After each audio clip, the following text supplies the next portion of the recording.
This is not a dream.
Hello, welcome to Friday Night Files. If you're listening to this, it will be on the Interdimensional Voyagers. You can catch this on YouTube on Dogman TP Hunting. Thank you very much for being here. We've got an amazing guest on. Wanted to have this guy on for so long, just so long. Absolutely, so lucky, so lucky. Hope you've all had a good week. Hope we've had a profitable and healthy week. Enjoyed it. Me, on the other hand, it's just been work. It's been terrible, but I won't bore you with that. But yeah. But other than that, I shall bring up our amazing interspatial hostess with the mostess, the rock and roller of podcasting, Natalie. Hello. Did you like that? You're starting to catch me out each week with the intro. Yeah. Last time I was golden and I wasn't feeling very golden, and this week I'm a rock and roller, so yeah. Yay. Yeah, I won't do that because people think it's like a satanic thing, but yeah, no, it's it. Well, that's the problem with rock, isn't it? It's not far off. So you're sort of making all these symbols and you're thinking, am I actually contributing to some giant spell somewhere? Yeah, I know, that's the thing, isn't it? You know, and there's a lot of it's all for it. There's a lot of bands coming out now which are predominantly kind of like on the darker side, you know. Well, Black Sabbath started it, didn't they? Yeah, you know, it goes farther back than recent times. Do you know that was my first ever record, wasn't it? That was really? My first ever record. Yeah, Black Sabbath. Paranoid. Believe it or not, it would be, wouldn't it? Paranoid. Yeah. Mine was Adam and the Ants. Was it? Yeah, I was a goth even when I was 5. Oh, blimey. I was just like, that was my first ever album was Adam and the Ants. Prince Charming. Yep. Was it Prince Charming? Yeah, one of them was, Prince Charming.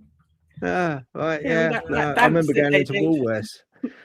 Oh yeah, yeah. I used to like Adam and the Ants. He was all right, you know. Yeah, he was okay. I liked him. And later on, like Duran Duran, I was a bit sort of glammy like that. I quite like Duran Duran, you know, Wild Boys and all that. Yeah. So that's good. You had a good week. Mine's been shocking. Yeah, aside from being constantly damp and miserable outside, it's like, oh yeah. No, I know you I must need have to. some wellies and a half. You must have some wellies and a half. I was thinking the other day, it's like I've got more raincoats on the back seat of my car so I can change them out. It's Mm, like throughout the day because you just slowly get damper and damper and damper. And it's just like, and then by the end of the day, you're like miserable. But yeah, I yeah, could do with a little bit of drier weather for a week or so, if nothing else. But yeah. it's the UK for you, isn't it, really, though? We're Oh, just a I know. giant Tell me about sponge, it. Well, this basically. winter's been awful, just It- absolutely awful for wetness and wind. You know, Yeah, I that's was true. talking to my guests before, and just the wind we've had is just like terrible. You know, Mm, wind and yeah. rain. Oh, we got some news as well, haven't we, Nat? Yeah, we do indeed. Yeah, yeah. I'll let We you have. read the headline. Okay, yeah, we've got some news. We have started for this show a uh, a Patreon page. So if people want to go see the Patreon page and Patreon site, they can. It's going to be just dedicated to this show. So you know, we're going to have bits and bobs up on there, which we can't sort of discuss on the show. We're going to have kind of like little essays on there about our views of different stuff going on. I know Natalie's got something planned in the near future about autism and stuff and the paranormal.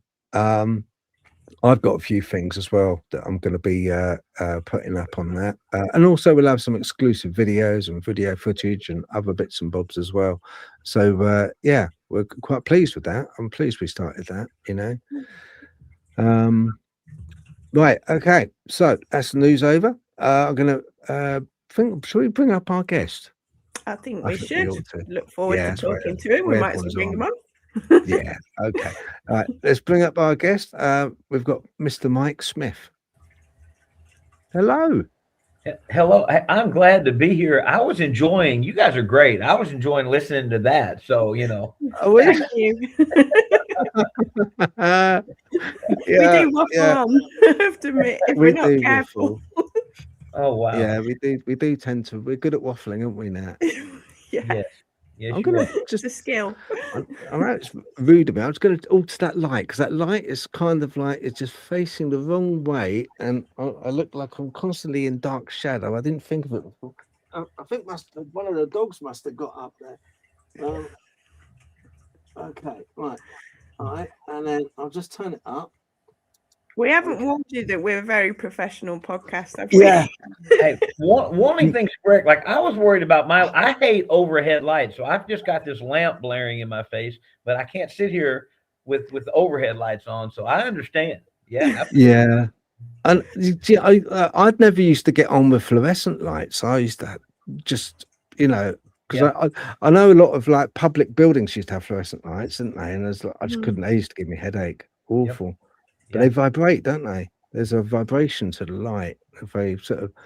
I think LEDs are the same, but it's a different frequency. I don't know whether it's any better or not. But Well, I did a lot of office work, selling office products and things, and I learned early on in the computer generation, the old monitors, if they vibrated, you had to keep them vibrating the same as the fluorescent light, or you could see one or the other, and it was causing a lot of headaches and things. I solved a lot of problems, and then actually sold a lot of stuff, being in offices and hearing somebody complain, and she said, "I think my screen's flickering.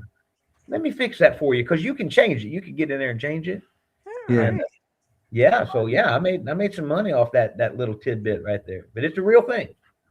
Yeah, because Okay, I we got have that trouble one. with the LEDs. It's like the LEDs drive me insane. I hate them.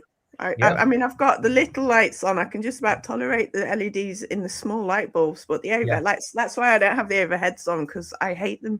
Same here. Absolutely hate them. Yep. Understand? Yeah, so it's like, but you're right, they do flicker, don't they? And I think the LEDs flicker.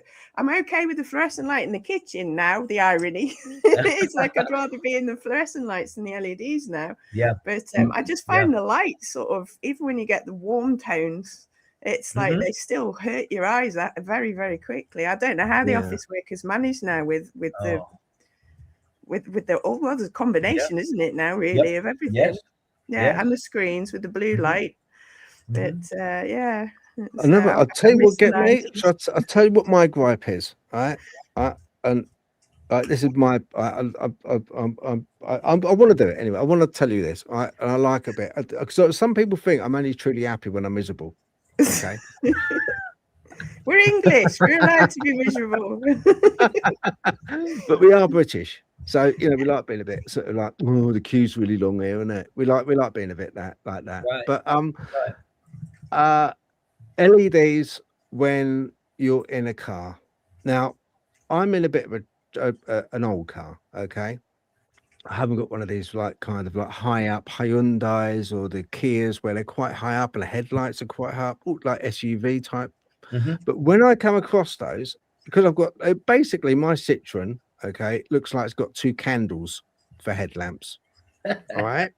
Yeah. It gives. I mean, I drive using very much with my sixth sense and my gut, because I can't see bugger all out the headlights. Really, high beams are better, but normal lights, no. Yeah. But when these cars come towards us, and I see the Citroen is very low, and when the cars come towards us, their headlights are usually just eye level. And they are blinding. They burn my cornea. Honestly, it's like they can burn my corneas out. They're so bright. Yeah. Do you have that in the States? Do you have that? Oh yes. Now I drive a Jeep Wrangler, and my wife has a Jeep. We're a Jeep family, and I've got of course I'm from Kentucky, so I do have a big lifted up 4-wheel drive pickup truck. But I did used to drive it as a Ford Mustang, and it was sitting down, and I get migraine headaches since I was 8, and light flashes and light changes are one of my triggers. So we get it. And here they have the ones that have a bluish or purplish tint. Yes. Oh, that drives you extra nuts, because you're not supposed to. I've never seen that on the road, and it's just no. It's like full spot. It's like you're being interrogated while sitting in your car, isn't it? It's just like, I had to get night driving glasses to try and reduce the glare of it, because it was just like you say, you're driving down the road, see perfectly fine in the dark, then all of a sudden it's like flashlight in your face. But so I'm glad it's not just me. My mum was like, "Oh, you're just getting older," and I was like, "Gee, thanks." No, definitely not. No. So you're turning 22 then. 22 is what it was, right? Yeah, I got you. Exactly. And there's another thing which goes with that as well. Sometimes behind me, when I look in my rear view mirror, which is also pretty crappy, the rear view mirror, right? It's quite a crappy car, really. But and I look in it, and it's like kind of just like the tiniest ever mirror you could ever fit to a car. The rear view mirrors. Right? I'm looking in it, squinting. And the lights, like you said, the lights are kind of got a bluish tint to them. So many times I thought, oh no, I'm gonna get tugged by the old bill. The police, it looks just like a blue kind of glow, and I think, oh no, it's the cops. Here we go. But it's weird, isn't it? How they kind of got that tint to them. Well, they're all LEDs now, aren't they? They I are. think. So again, segging back to the LED thing. There's my friend was saying that she's not convinced that all of a sudden we're seeing night driving glasses being sold in all the petrol stations and things, and she's like, "Why do you think that is?" And I was like, "All LED lights, and no one can see anything." So so we're saving the environment with the LEDs apparently, but now we all can't see anything. Yeah, it's not saving our corneas, though, is it? No. Being blinded. How have you been, Mike? I have been good. I know we were talking earlier. We had an ice storm here and shut everything down for about 2 weeks. Oh, And wow. I'm not gonna. I would prefer that over the rain and the things you guys are talking about. So I'm not gonna complain. But I had to work a little, but being part of a school system, I got some time off. We were all shut down, and I'm just now getting back in the groove of things. But doing very well. I can't complain. Good, Oh, it's good. to hear. And everyone's healthy in the family. Everyone's good. Oh yes, We're all. We got out, and we actually got out and did a little hiking. We're 30 minutes from the land between the lakes. Oh, wow. 20 if I drive fast. So it was nice to all get out and be able to do some hiking and do some stuff. That's what we try. It's a family endeavor with us. So yeah, we're blessed for sure. No. Yeah. It's nice when you can all get out on the trail together, isn't it? Rather than yeah. like you having to go solo all the time. It's That's like, right. yeah, and get them interested in being outside as well, because kids spend far too much time on on the Xboxes and everything. So it's nice to have them in the fresh air. I created a monster over the break. So I'm surrounded. I own 5 acres. I'm surrounded by over 100 acres of field that a farmer, and it froze, and it was a full moon, and so we went out and did some sledding at night. Oh, wow. And I've got over 100 yards. It's bigger than a soccer field, so it's and my 10-year-old daughter I had to go out every night between 9 and 10 o'clock and do 30 minutes worth of sledding for about 2 weeks. And oh, wow. I loved it because like you said, a lot of kids would want to be inside on her iPad or doing something. And she was ready to get out, even in the dark. Oh, kudos to her. I bet it was better in the dark as well. It's like, I can imagine that was more fun. Yep. If people at home, if you want to check out some of with Mike's, let me get it up. Mike's Facebook, easy to find. Okay. Now I'm gonna the links are down in the description. Okay, but he's got some great. Who's that cheeky girl? Yeah, lost her first tooth today. That's Layla. That's my 6-year-old. She lost her first tooth yesterday, so we were celebrating that. You got to put everything on social media nowadays. So yeah. Oh no, she's so cute. She's so cute with it. Thank you. Yeah, Thank you. yeah. If she wants any spare, I got 3 false teeth myself. If she needs any spares, I can post them over. Yeah, yeah, absolutely. Yeah. Absolutely. So this is Mike's Facebook. So what's this? Oh yeah, I remember this. Let's have a look. Yeah, but last Layla, she beat her. She's trying to get it in there, eh? Yeah. All right, get it in there. Rock frame challenge.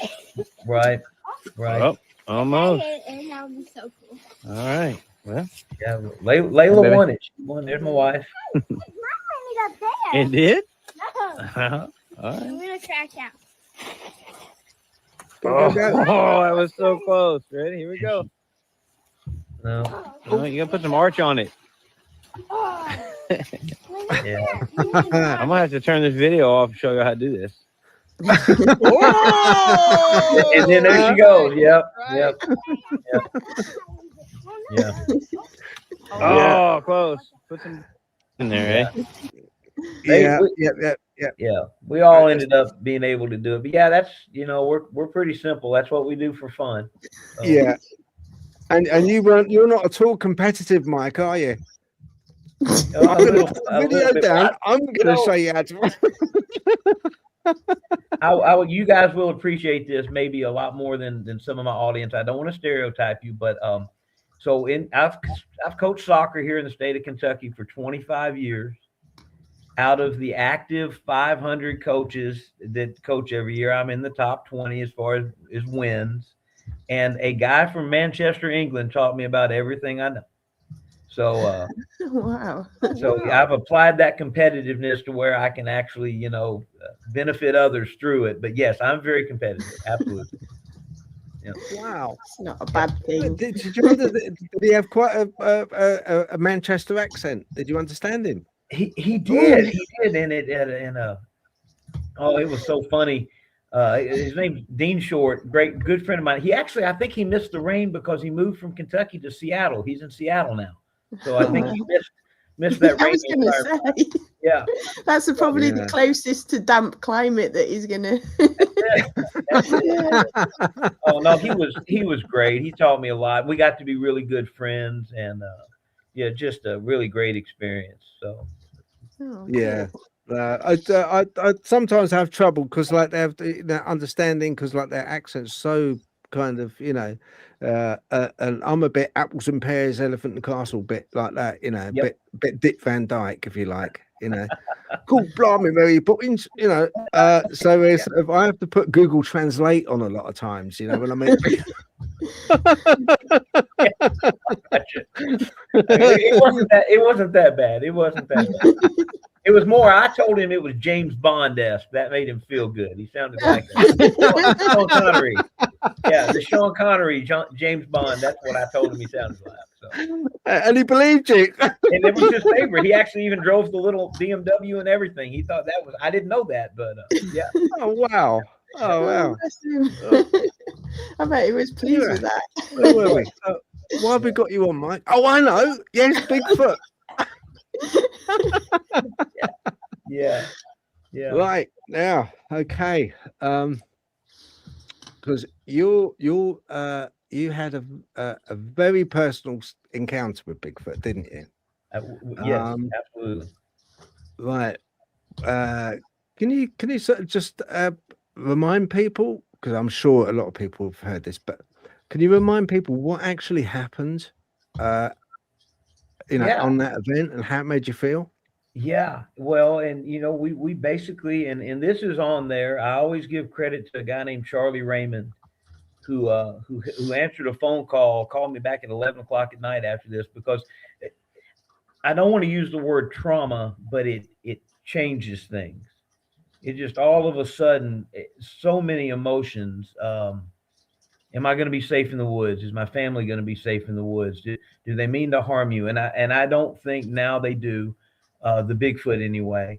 And then is it, what's this real? Is this stuff I've been thinking is myth and legend and fictional is now real? Am I going to sound crazy? So all those emotions, and Charlie did a great job. He actually, it's on his YouTube channel, Kentucky Bigfoot Research Organization. He calls it the Beast of LBL. What made it even better was when they stayed overnight a few months later, they got the same knocks. Everything with our experience started with some tree knocks, and he got some howls and had these analyzed. And I mean, I told y'all before the show, I'm so thankful I've had witnesses for all this stuff, because I still think, am I nuts? Am I crazy? But on that day, the family was out. We had just gotten a nice boat and had a great day the day before. And so it was May 10th of 2020. And I thought I heard walking. We like to build a campfire and cook dogs. And we were on the bank. A ridge was behind me. I thought I heard walking. My daughter, so I've got an older daughter. You saw the two young kids. I've got a 20. I'm going to get that. She's 22 now, and my son's 28. But she was with us. She was 16, I think, at the time. And yeah, she asked, what happened to those people? And I said, I don't know. Let's get out of here. I didn't pay much attention. And as I'm going to push the boat off, we hear a knock, just a clear, just like you've heard on the Bigfoot shows. They all look at me. So it was my 16-year-old, my two young ones, and my wife. What was it? I said, no, it's just those were kids up there messing with us. That's what it was. So I looked down, found a stick that I knew would be good. When I knocked down the bank from a different direction, an immediate knock. Immediate. And you're just like, okay, we're going to go down there and see what it was. And, it turned out Charlie doing some range finding, when he came back, the water was lower and we didn't get the exact measurements. And of course he edited the show, but we think it was about 68 yards away. When I saw it, we get 80 in the video, but we put a guy up there in the spot where this thing was standing. It was just standing there. There's a spot where the sun comes down, your eyes. I was so thankful that it was still there when we went several months later. They're like, right, you could see it. And man, this thing, I mean, it heard us talking. I think it now, I think it understood that I could see it. I think if I'd have not made a sound, I think it would have just stood there. I've come to know we're being watched so much more than we realize. They're just watching. But you know, when I said that, it stepped back and I turned the boat and it moves this way. And then when I turned the boat to come out, it was trying to get away from the boat. And then it came down and I was 38 yards away from it. And we think there was two of them now. And then the thing is, we drifted down the bank after it ran off. It had kind of followed us, we think, because it screamed. My wife and my daughter heard this guttural, frustrated, just this scream. And they were honestly scared. And yeah, it's huge. It's just, I've said before, it wasn't the height. So I'm short. I'm only 5'8". I actually grew 8 inches after high school. So I was the quintessential late bloomer. So everything's tall to me. So the tallness wasn't. It was probably about 8 feet tall. But you know, we're in the era now of 7-foot basketball players, big guys. It was the width of this thing. They're 4 feet wide at least. It was just you're not used to seeing. And then the speed of this thing. You know, they ask why you don't get pictures, and you know, we understand how fast a human is, even the fastest ones, and our eyes will naturally track from habit. We do it with birds, we do it with cats. We automatically, okay, I know how fast this thing should move, and you may not realize it. It may be subconscious, but the speed of which these things move, we're not ready for it. When you're looking 20 yards, it's 40 yards. When you're trying to look 40 yards, it's 80 yards. And so those two things, the speed, but it was so quiet.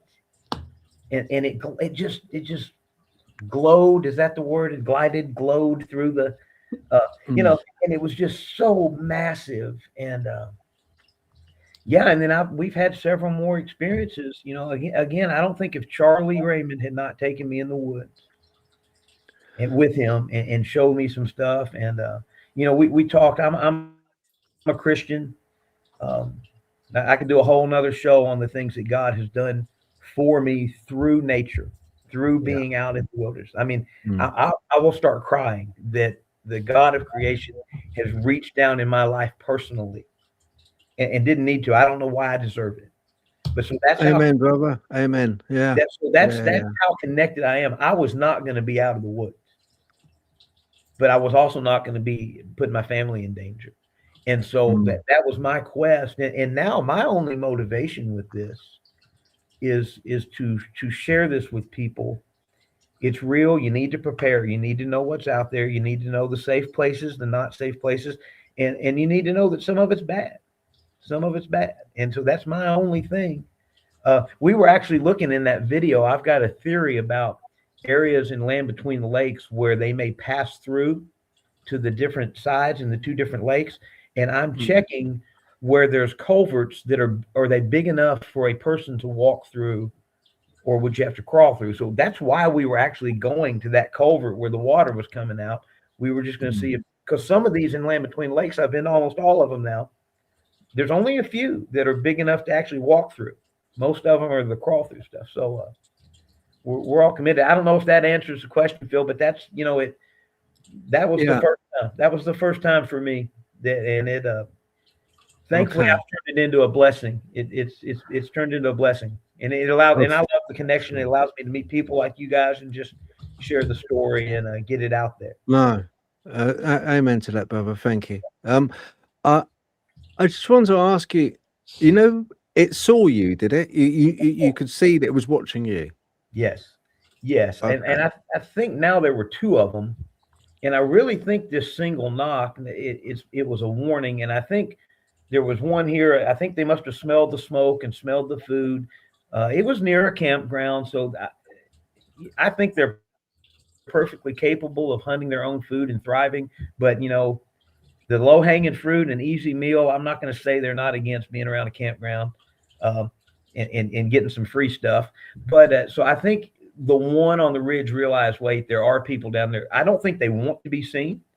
And so I think that knock was telling the other one, the one that I ended up seeing, hey, there's people down there, chill out. And then I think when I knocked, it got mad. I think it was mad because then it responded, and now the gig is up and we see it. So I think it was just mad that we actually saw it. How And do it- you know and it was? How do you know, Mike, that it was angry? How do you know it was angry? because of the fact that I believe it followed us to make sure we were leaving, and went ahead and screamed and yelled. I think there was some frustration built up there. It was trying to run away.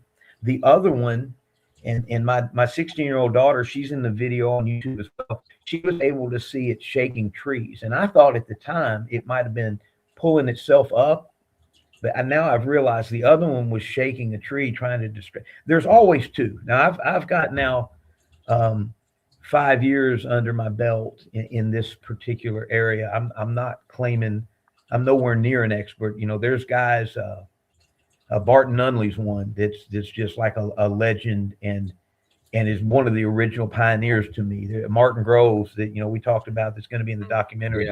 These guys have been out no way more than me, but you do get a level of comfort and knowledge from just being out there. And I think they run in pairs. But I think it was just a frustrating event. I think maybe they were hungry. I think they had the smell of food. We call it hangry. I mean, if I haven't eaten and I think I'm going to get a Big Mac, and then all of a sudden you get in the way of me and my Big Mac, I might be out of character as well. So I think it was just that. And had it not followed us and we had not heard that scream, I might not have said the anger. But that's why I really think it was a little frustrating. Do you think it's possible that they were hunting and you kind of accidentally interrupted them somehow? Or do you think it was literally they were just attracted to? I think that does happen. That is one of my biggest prohibitions from going out at night. I don't do it a lot. I have taken groups. I like to stay behind the scenes, really. I know I've done a lot. People ask me, I'm always willing to help. So I do take a few groups out and do some of that stuff. But we were out on a peninsula, and there was really not. If they were hunting, they were probably expecting us to push something from the peninsula towards them. The way the terrain was right there, and that's kind of been my expertise. The way I was raised by a military man is terrain features and things like that. I don't think so in that case, but I do think that happens. Okay, that makes sense. Yep. For the UK people that are watching, can you the land between the lakes? Basically, what are we talking about? Is it like two land masses and then the lake in the middle? And is it the land masses cut off from each other? Yeah, it's and you can see it on a map. If you look on a map of the United States, right there, Kentucky, kind of in the middle. There's two rivers that run actually north. They actually run west and north, the Cumberland and the Tennessee. I think part of the mystery of this place has to do with the way the rivers flow, and it creates some type of vortex. I don't know how deep you guys dive into the elemental things of the paranormal, but you have two rivers running basically contrary to most of the other rivers. They're running north. Then you have the Ohio that's running down, and then the Mississippi. There's only a small section of land, maybe 100 miles or so, that does not have a river running to the east. If it did, you would have a complete vortex, and that may be happening underneath the surface. So after the Great Depression, and in part for the war effort, a lot of people get this wrong. As part of the New Deal, Franklin Roosevelt created the TVA, the Tennessee Valley Authority. They said these hydroelectric plants and these dams were to make power, and they do a lot of good. They do a lot of good coming out of this ice storm. That's where we get our power. However, like in our case, Calvert City and Paducah, that are just below these dams, were going to be used to process metals for the war effort. So the military aspect of this area has always been involved. So they dammed first the Tennessee River, and then they dammed the Cumberland River. They made everybody move out. Some of the people had to move twice because they moved them from the river floor up into land between the lakes, but and then when they decide Kennedy in the 60s, so this took 30 or 40 years. Kennedy in the 60s said it's a recreation area, everybody's out of it. And so you have this strip of land. It's about 80 miles long, or 40 miles long. I'm sorry, 40 miles long, 20 on each end. Basically, there's a main thoroughfare running through it, Highway 6880. In the middle of it, it's called the Trace, and you basically got quadrants. It's about 8 miles long and it's widest. So people that are used to being out, it's not remote. I've been up in Appalachians and done some things. It's if you pick a direction and walk and can get yourself moving, you're going to hit a road or a lake. Which for me makes me wonder, why do so many people go missing and why there's so much trouble? Because it's not as remote. It's wild and it's scary and it's mysterious. Yeah. But there's 4 quadrants there, so that's what you see in that peninsula. It used to be called Between the Rivers. It's always been called Land Between the Rivers because, of course, those rivers always flowed that way. Yeah. And they even almost connected naturally. Now there's a canal, a man-made canal that connects them now. But it's a neat. I'm so fortunate. I've got memories of being there regularly, starting in the 1980s, and when I was in 1980, I would have been 8 years old. So it was so that's that area. That's why they call it Between the Lakes. And again, on a map, it stands out. You can see them. You can probably see them from space. The Great Lakes will take your eyes. You see the Great Lakes up north, but if you look down, you will see Kentucky and Barkley Lakes right there on the map. Okay. Yep. How close is it to the actual sea? Is it close? Oh, well, miles? I don't know the exact mileage. You can drive down to Florida in a day. I think it's 12 hours. It'd be a 12-hour drive. So whatever the mileage is there, 6. Okay. All right. So it's a fair ways. So I'm just wondering. Yeah, it's right in the middle there. If you look at Midwest United States, right by the Mississippi River, it is right there. So it's quite a ways from the ocean. Yep. Okay. Yeah. No, I just wondering because sometimes with water, when there's a high salt content, salinity content, and it can react with a lot of the rocks, especially if the rocks are granite, quartz, something like that. It can create a lot of energies that way. Water can. And it seems to be like an amplifier. That area does. It almost seems like an echo space for that type of thing, and even portals. It may be like everything you want. And I'm again not an expert in the paranormal. Even starting from ley lines, I know the original idea of ley lines. I believe the gentleman, I forget his name, but it was in the 20s. Now if you look at a ley line map, it's all over everything. Everybody's got a ley line. But the original map, there was one very close. I mean, you can't. I have not heard a paranormal phenomenon that I cannot relate to the Land Between the Lakes. You've got the Native American tribes coming together, sacred for burial grounds, sacred for hunting. Supposedly agreements between them to not necessarily settle permanently, but just use it as a hunting ground. You've got the water, you've got the ley lines, you've got the iron ore. That was the iron ore industry was huge. They mined it. You've got the moving of graves and cemeteries and the disturbing of sacred ground. You've got the military. There's UFO stuff, of course, that's associated. I've personally seen the orbs. And had people with me that I was with a group of 6 people that watched the orbs. So you sent me a photo of an orb. I'm just going to put it up now. This one. Yeah. Where was that taken? No, actually, that was just right outside the Land Between the Lakes in a place called Wadesboro Cemetery. We heard something walking towards us. I took that behind me. And just took that with an old original Sony digital camera, And unlike, so I did a little paranormal stuff. I will tell people, I don't want to hurt your feelings.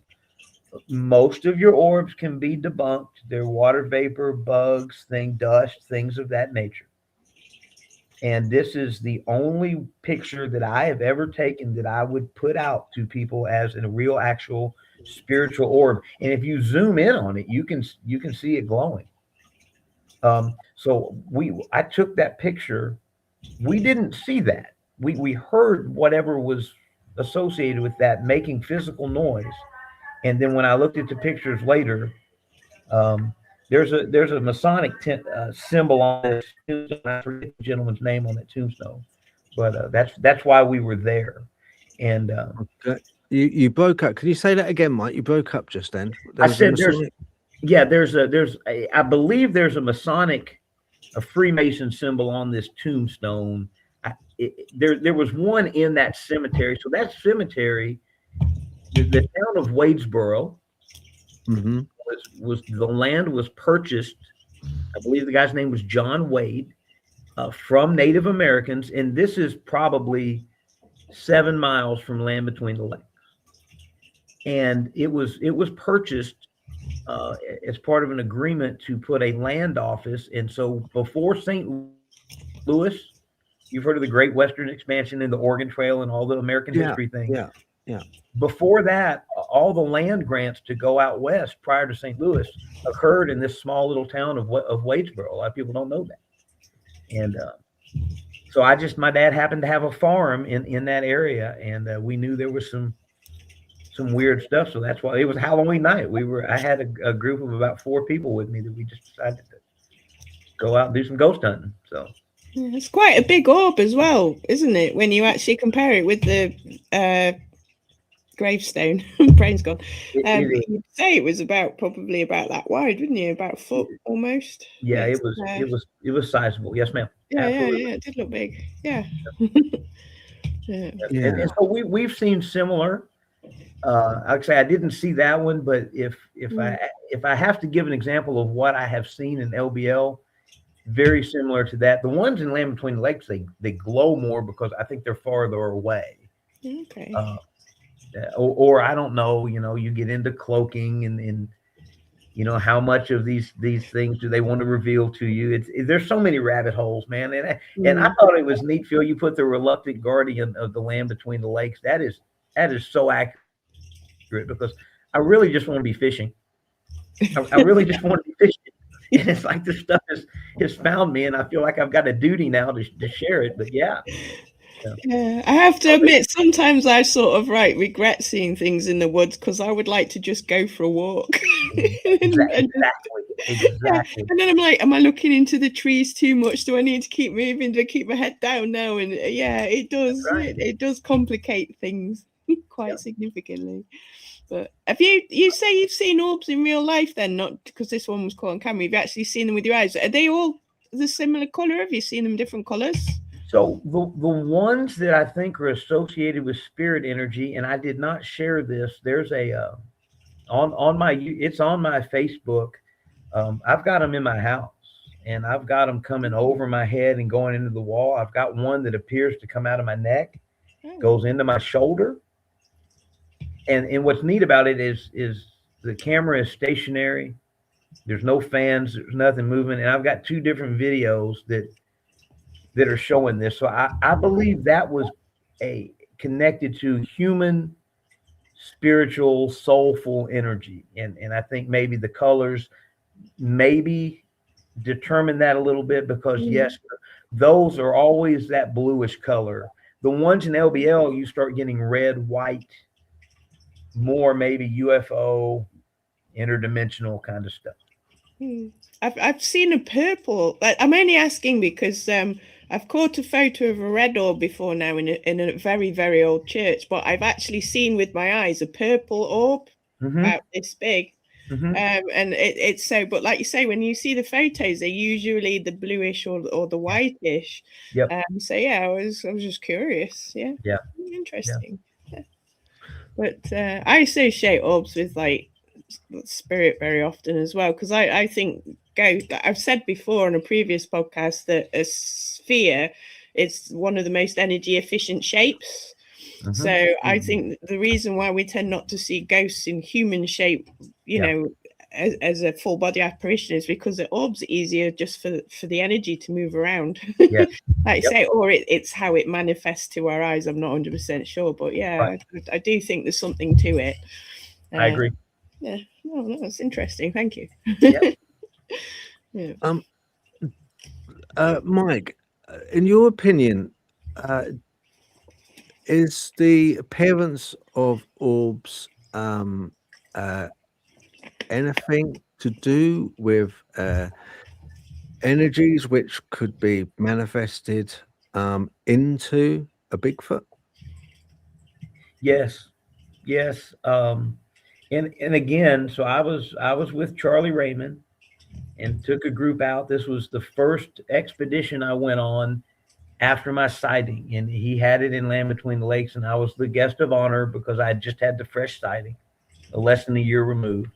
And he took me with him. We went to a cemetery, and I had to share with him that I'm sensitive, so I can see shadow people, apparitions. I feel it very strongly, but I also can see it. So I look back in this cemetery, and I see this thing, and he's like, "Is it Bigfoot?" And I said, "No, I've got to." And I this is the first time we'd met. We'd gotten to be friends over text and Facebook, but I'm like, man, I'm gonna run this guy off. But in that same instance, we were back there checking this thing out, and it turns out there was a tombstone back there. The guy had been murdered in Land Between the Lakes in the 30s. He'd been shot through his window while he was eating lunch or supper. But we're back there, and just where the terrain gave us a good look through the woods in quite a distance, we see 3 orbs coming. And so he asked me, he said, could those be headlamps for hikers? And I said, Charlie, I know right where that is. They would have to be 40 feet above the ground for us to see them if they were hikers. That's something different. So they come in, they disappear. A few minutes later, we get on our comms from base camp that someone had seen, we've had a sighting. There was some people casting a print down at the bottom of a hill on a road. The base camp was here. They had lights down here, and the people at base camp were able to see this thing go across the lights. I take another guy with me, and we actually circle around to go down below this thing. And he had not seen the orbs. His name's Ray. He's a good friend of mine. So me and Ray are down there, and we're talking about this. And all of a sudden, we hear in the woods the samurai chatter from the Sierra sounds. Ron Moorhead, who's going to be in this documentary, a legend, captured. We hear the and so the best I can tell, there was 3 verified, if you agree that experiences or verification, but there was 3 verified subjects or targets in that area right after we had seen 3 orbs. And I've had a few similar other things and heard accounts where people will see 2 orbs, and then there was coincidentally 2 creatures. 1 orb. Coincidentally, later there was 1 creature. So I think there's a huge. I hate to believe it. It would be great if this thing was just flesh and blood and real simple, like a bear, and we could just all learn to coexist. They're interdimensional, and maybe not all of them. I tend to think. And stop me if I'm rambling or you guys have any more questions. No, go carry on. If you believe in the Nephilim idea from the Bible, where something would be half other dimension and half human or half worldly, you would then have to safely assume that these things will have needs and abilities from both worlds, because of coming from both worlds. So that to me explains why they would, if I was an angel or if I was an interdimensional creature, why would I be hanging out on Earth so much? You got to expect. I mean, it's a cool place. I love it, but you got to expect there's way more. So that for me, that's how I dealt with why would they have to be here, and are there those? And then you get into the well-known energy you just mentioned, Natalie, about paranormal.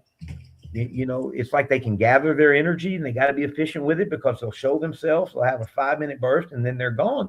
They got to gather up more energy. That's why your batteries drain. That's why people get drained. So, maybe some are better at managing that. Maybe some are stronger at that. Maybe some are weaker at that. So they're bound here a little bit because they haven't learned to develop that interdimensional idea yet, or that ability yet. But there is something they are. I have got a great friend of mine right off on this journey. I found a print. Jeff Meldrum, God rest his soul, actually looked at the video of it in an email through a guy named Brian King Sharp, and he determined he thought it was a print, but it wasn't a Bigfoot print. Michael Chandler, a friend of mine from high school, was with me, and kind of a novice. Like, I don't know if I believe you. I've known you your whole life. I know you're not. Let me go out with you. We're out an hour, and he thinks he's finding his own track, and it was. And then we're looking at this, and something sounded like something jumped off a ridge. And I said, Michael, there's 100 yards of open woods. We get right here. We're going to see this thing. It was just great. We go there. There's nothing there. We heard 3 or 4 good steps, and it's gone. It's gone. It's unnerving. When you get that, it's unnerving, isn't it? Is it great camouflage? Is it that their hairs are different and they can manipulate their? I mean, I'm open to any explanation, but in those explanations that you have to add, did it just vanish into another dimension? You just have to, in my opinion.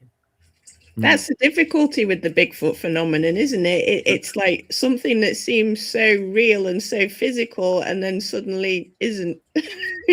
Like you say, your brain's just like, I can't.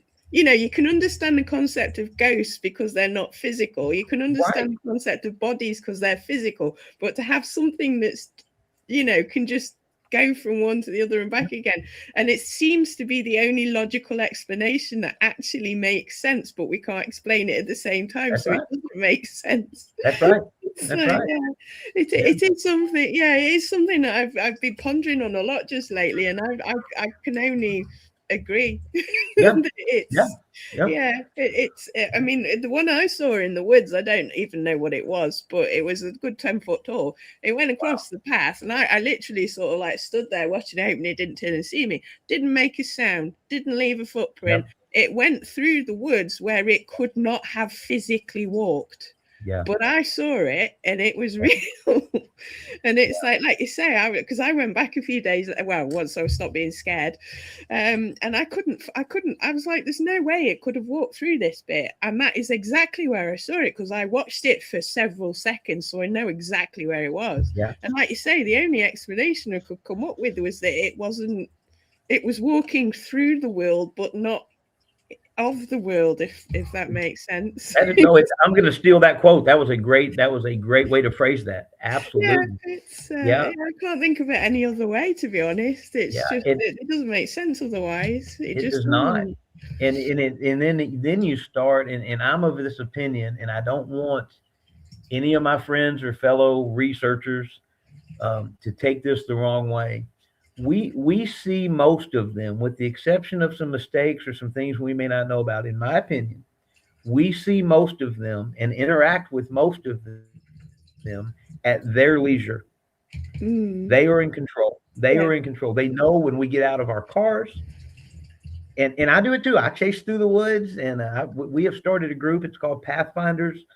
We're going to try to do a few different things with the stereotypical research model, to try to corroborate more evidence and establish some patterns and document things in a little different way. And I'm excited about that, but I'm not under the delusion.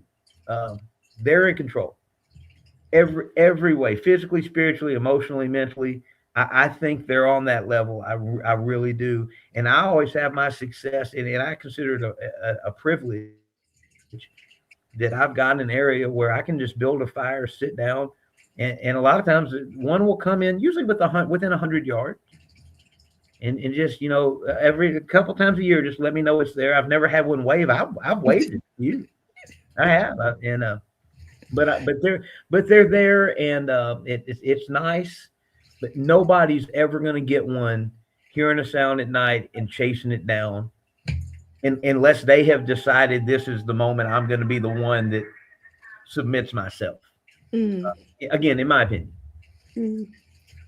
Yeah, because that would make sense. You know, when everyone says that we don't find bodies and things, I suppose if they're sort of largely incorporeal, if they did die, it's possible that their form would just disintegrate or dissipate, or like say switch back into whatever dimension it's also residing in, and that's why it doesn't leave. It doesn't leave as much behind. Yeah, that's right. Well, you know, and it took so many years. I think they've just now recently found chimpanzee bones, known animals. You don't find many bear bones. You know, most people operate less than a mile off of standard trails, roads. Most people, probably 90% of outdoorsmen and recreational outdoorsmen, you're not way off in it, and you're not where something's going to go to die. It took me. I had a little cat that disappeared, and I knew it. You know, like animals, they go off to. It took me years to find this guy. He actually crawled under my chicken coop, and when I was tearing it down, I found this little. He was a bobtail cat. He didn't have a tail. And we called him Bob, and Bob just went under there, and he curled up. He curled up, and he was gone. It was sweet, but what I'm saying is, if they know these areas where people aren't going to go, they probably can't get. They're not. Bones will dissolve, be eaten, be totally carried away by the forest, and reabsorbed into nature. Sometimes within 30 days. Oh wow! So it's not. And again, Charlie Raymond's got a great time lapse video of that, where a guy purposely killed a deer, left the bones there, and put a trail cam on it. 30 days, totally gone. So, but carried off, eaten, insects, weather. So I'm never swayed by that. You know, like I say, go find a chimpanzee bone, go find a gorilla bone, go find some bear bones. You know, especially these people that do all this from the. And again, I'm not getting on anybody, but there are these people that, from the safety of their couch and the safety of the internet, want to get on and be the experts, and the armchair rangers. I'll leave it to them, and I do it. You know, I watch a good soccer match. I watch the Premier League. I watch a good match probably at least once or twice a week, and I'm coaching, and I know I can't hold a candle to any of those coaches. I just need to shut up. These guys have been doing it at the highest level for so long, but I'm sitting in my bed. You should have done this. You should have had him here. You know. Anyway. Yeah, no, it is a fair point. I think because that's the thing that used to annoy me a little bit about the paranormal in general, was like when people sort of are debunking it, and I'm like, and as bad as it sounds, it's like, you weren't there, man, you weren't there. And it's like, when you're there, it's a completely different. You, like you say, a lot of the time, you know when there's something there. Like when you're in the woods, you know something's watching you, even if you can't see it. Exactly. And it's just like, you cannot explain that experience to someone, and if they haven't had it, they just will never understand it. Exactly right. You know, so I stopped trying to argue with them after a while, because I'm just like, you know what, like everyone says, I know what I saw, you know, and I know what my experience is. And I always say about, like, when everyone's like, oh, you know, it's a trick of the eyes, and it's like, I use my eyes all the time while I'm awake, and my eyes don't normally do that. It's like, so, you know, this is an anomaly that I've noticed. It's like, so why would I, you know, but yeah, it is a difficult one to try and explain to people. And like you say, everyone's got an opinion, even if they've never left their room. Yeah, you're right. Yeah. No, there's a very strong relationship with these Bigfoot and with Dogman. These cryptids with the paranormal world. They share quite a few traits, as I see it. One thing I would ask, when you do the documentary, because you've got a documentary planned, haven't you, with Ron Moorhead, Ethan Oates, Martin Groves. Martin Groves as well, isn't it? But lay down a because I believe that these entities, when you see them and then you don't, and they disappear. I believe that you are on the right track, but I do believe that they run on a different velocity. They run on a different time frame to us. Okay. And that's why we see them, you know, kind of like passing ships in the night almost. Yeah. So we see them when we're directly Yeah. passing, and then they disappear again. Yep. When you're out doing it, put down, and for anyone watching this, if you feel that there's something around where you are, and I'm not saying you should go out at night, okay, you have to be quite loony really to go out like in the forest, but use a high intensity LED, sorry Natalie, LED torch, but get one which has a strobe effect on it. Yeah. Okay, now with the strobe effect, before you use it, time it. It should say on the instructions the duration of strobe, you know, how quickly it strobes.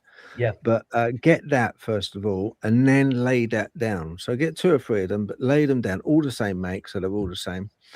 And then when you do see anything, it will give you a natural time frame on your camera when it's being recorded.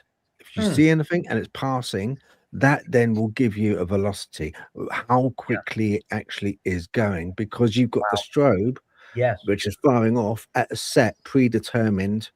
Yes. Yeah. So try that. It does work. I will. I've tried that before. Nice. I think these going back to the paranormal, you just briefly, you before this, did you have anything in your younger years which you would consider to be paranormal, something you couldn't understand, something which was more of a supernatural nature? Have you ever had that? Yeah, the biggest thing, and I don't know that I've shared this before. I used to, and so I wasn't raised in church. I'm a Christian now. My dad took me out, and he would just say, and he's a Christian, he would say, son, if you think this is all coincidence from an explosion of a big blob in space, you need to get a little smarter. You know, you were mistaken. And so, you know, the outdoors was my church. That's where I connect. Now, my dad was one of the original members of Delta Force. And the guy, you know, it's so funny. The guy that started Delta Force, Charlie Beckwith, he was inspired by the SAS in his time with the British Special Forces and stuff. So I was in that environment. My dad shared some things about having feelings and knowing things. And but from a ghost paranormal standpoint, I always felt like somebody was with me. I actually named him Alfred after Alfred Hitchcock. I had an Alfred Hitchcock book, and this thing I used to see standing behind my door. And then we're talking when I was 10 and 11 up in Washington, D.C., in a town called Woodbridge, Virginia. It's a suburb. And I told my mom about it, and she's just like, okay, you can have an imaginary friend. You're a little old. And that's what I was worried about. I'm like, I'm a little old for this imaginary friend, and I don't think it's imaginary. But we didn't talk about a lot of that. I think my mom, she passed away a few years ago, and I hate it because I think she was an atheist at best. It just wasn't a part of her life. And to the point where we didn't talk about that stuff. Once I got married for the first time, I'll tell you the thing that opened my eyes. My grandfather passed away.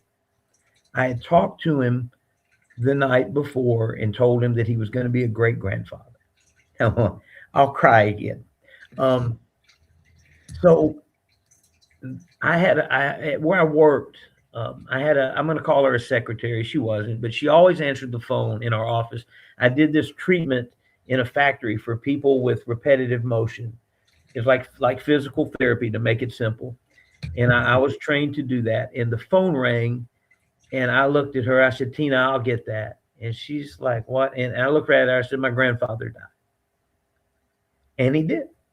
And I went home, and I'm sitting in my bathtub, and I'm crying. And my grandfather, man, a nuclear bomb could go off in our front yard, and my grandfather would have said, it's going to be okay, guys. He was, I mean, very Christian, very Christian. I didn't realize until later he kept a journal how much money and things he did for people in a town called Covington, Tennessee. He just kept it quiet, so humble. But so I'm crying. I'm sitting in the bathtub, and my wife's there with me. She heard it, my ex-wife, and I hear Michael. She heard it too, Michael. And I said, okay, that's my dad. My family calls me Michael. I said, okay. I said, babe, that's my dad. Will you go open? He heard, go open the door. When she comes back, she said, there's nobody there. About that time, we hear Michael. And I said, well, he went to the back door because you weren't fast enough to get to the front door. I wasn't in a great mood. She goes back there, nobody there. And then for a third time, we hear, hey, Michael. So I'm like, I'm going to have to get up and let my dad in. There was nobody there. There's nobody. Right. And so do you recognize the voice? You absolutely recognize that voice. Absolutely. So I'm like, all right, that's my grandfather saying, you know, we had talked about this. This is part of life. I'm still with you. It's just a different way. So then, you know, so I've always been into it. I've always been interested in third grade. Here we've got a local legend here called the Bell Witch in a town. Yeah. A little south of me. I remember in Clarksville, Tennessee, in third grade, we had to do a book report, and I snuck into the section of the library we weren't supposed to go as third graders, got this book, and wanted to do my report on it. The teacher had to ask my mom if it was okay if I read this book, and she's like, yeah, that's fine. So I was always interested. So my ex-wife actually, right before we got divorced, decided we just needed to get away, and she wanted to do this paranormal thing. She was into it. Ghost hunters. We watched Ghost Hunters, but it was all her. And so I got this trip set up. We went to the Bell Witch Cave. We went to several places, but one of those was Waverly Hills. Waverly Hills, yeah. And so I did my research. I had changed batteries. We bought 2 brand new cameras, one Canon Rebel film, one Canon Rebel digital. This had to be around 2009, 2000. No, wait, it's later. It was 2004, 2005. And we go to this room. I'll tell you, I had to change batteries. And I tell people this: if you go to Land Between the Lakes with brand new batteries and they go bad, do not throw them away, because when you go home, they're probably going to work. I'll save you some money. And that was the same advice I got at Waverly Hills. So I had changed out batteries. Both cameras were on the fritz. We get to that room where the nurse supposedly hung herself. I take the digital camera. The film camera was working. The guy said, you know, I was raised by a guy that was always prepared. I had my own flashlight, my own safety kit. I wasn't trusting anybody. He's like, buddy, you got a flashlight. Look, I'll stay here with her. Go up this landing, go through the door up this landing to the next floor, and I'll bring her up when we get this picture. Because the rest of the group had gone ahead. Some of her sisters had actually met us in Louisville, Kentucky, and were in this group. But I'm by myself. I open the door, up the landing. When I turned to the little flat spot, something grabbed this digital camera, tried to pull me over a rail. I catch myself on the rail, push myself back, literally catch my camera in the air, just hit to get the flash to go. There's nobody there. I take a second. I stay along the wall. I go up. My sister-in-law, and we had been married, 8 and had dated like 10 years. So she was family. She knew me. She said, Mike, what's wrong, man? And I said, let's check my neck. Huge red mark on my neck. Yeah. When I got home, those 2 pictures came up black screen, and it said unrecognizable format on the screen.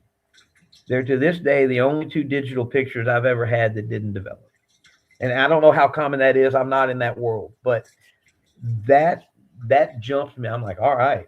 And much like Bigfoot, I wanted to understand this more, because now I realize this is real and it can interact with me physically in my life. I got to know how to deal with it. That's just the way I was raised. I got to be the guy that deals with everything. So that actually helped me with Bigfoot. I think had I not had those experiences, the way this Bigfoot Dogman stuff has gone, cryptid stuff has gone, would be different for me. Yeah. Thank you for sharing that. And you know, any loss does hurt, and I do feel your pain. God bless you. And it's you know. So, but always remember, I always think this, you know, that they're never truly dead if they're remembered. And I Well, think you know you've done you've done Granddad a justice. You know. I appreciate that. And I will tell you. I'll tell you one more if we've got time. This is the thing with me. I don't take it as a sad thing. So I don't know if you've been on my Facebook. I play piano and guitar. I sing a Yeah. little. I don't claim to be a singer, but I have been able to play the piano. I play by ear. I can't read music. I don't understand music. I can just hear sounds and make them. And when I had a cousin, and I'll do it again. I had a cousin that was like a brother to me, and he passed away unexpectedly. He's a decorated veteran, 2 Purple Hearts, Bronze Stars, PTSD. He dealt with that with alcohol, unfortunately, when he came back, and that's what got him. But the song "Over the Rainbow" was special to us and his family and his mom. And his mom, here I go, asked me to play it at his funeral, and I couldn't.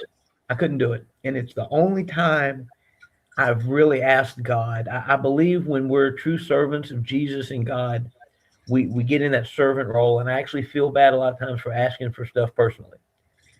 And because I believe if he's called me to serve, he'll give me what I need. But I asked him, I said, God, I can't do this. I cannot play this song. He had heard me. I had put it on YouTube when it was so funny. When he was in Iraq and Afghanistan, he said, Michael, my group of guys, we either want to be playing death metal on guitars and listening. When we go out, we're ready for the 5-Finger Death Punch and the Black Sabbath and the Ozzy Osbourne. He said, but I can't tell you how many of my guys want to listen to you sing "Somewhere Over the Rainbow" when we get back from the mission. Mm. I went back there, guys, and I played that. I don't even remember it. I just asked God to take over. I don't remember it. When I sat back down, my ex-brother-in-law said, Michael, he thought I went to the bathroom. He said, you just missed the most beautiful rendition of "Somewhere Over the Rainbow" I've ever heard. And I said, Anthony, that was me playing that. He was like, what? I said, there's a piano back there. That was me playing it. But ever since that time that I connected that music and that, I don't know. I'm not going to be arrogant enough to think Jesus is with me right now, but Yeah. It overwhelms me. The tears aren't sad. It's since that moment. Yeah. I opened that door and it's there. Yeah. And that doesn't make me special. I'm not saying that, but I can't control it.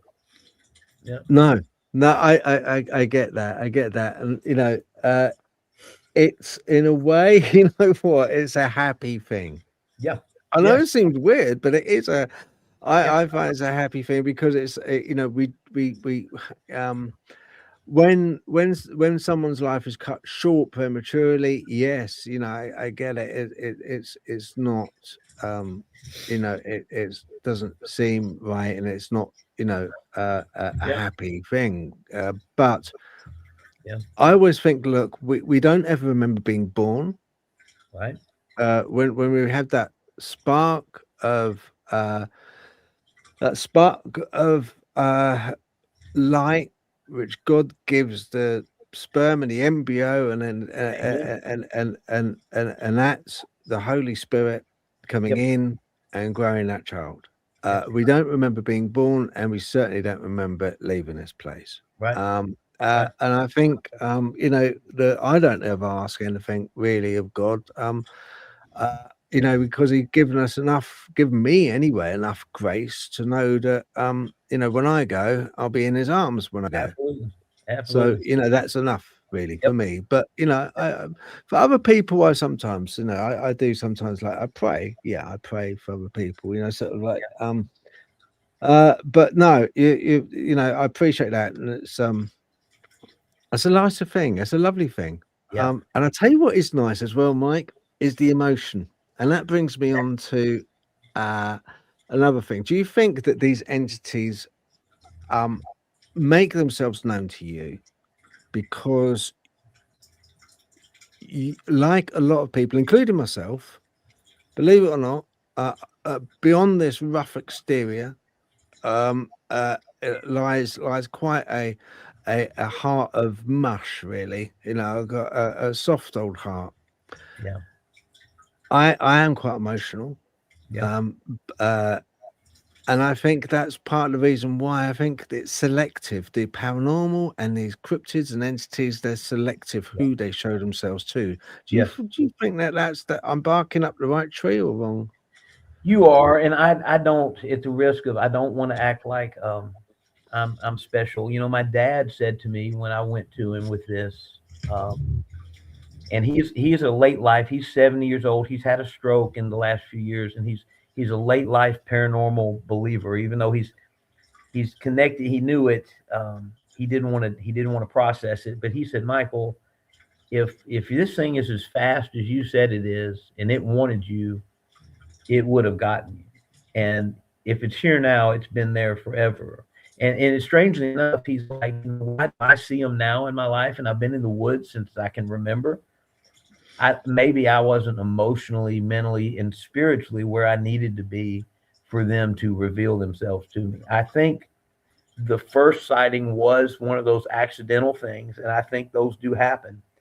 But subsequent to that, I feel privileged, and I tell people I don't know why. And there's probably people listening here, and there's some people here. I've taken a fair share of people out with me, and they've hit the woods as a skeptic, and they've come out and they're like, man, I don't know why I see more, and I feel more connected, and I have this sense, but I do. I don't know why I catch a lot more fish than other people, but I do. I don't know why I can play the piano better than a lot of people without ever studying it, but I can. And so, you know, I do, to answer your question. Yes, I think all the events in my life and the things that have happened, but definitely accidental or not, when you connect with these things, and I think you put it on one of the promos, and that's when you connect with these things. Martin Groves, I've never heard Barton say it, but I'm sure Barton has said it and knows too. Once you connect with these things, it's like you're marked. And I tell you, I have tested it.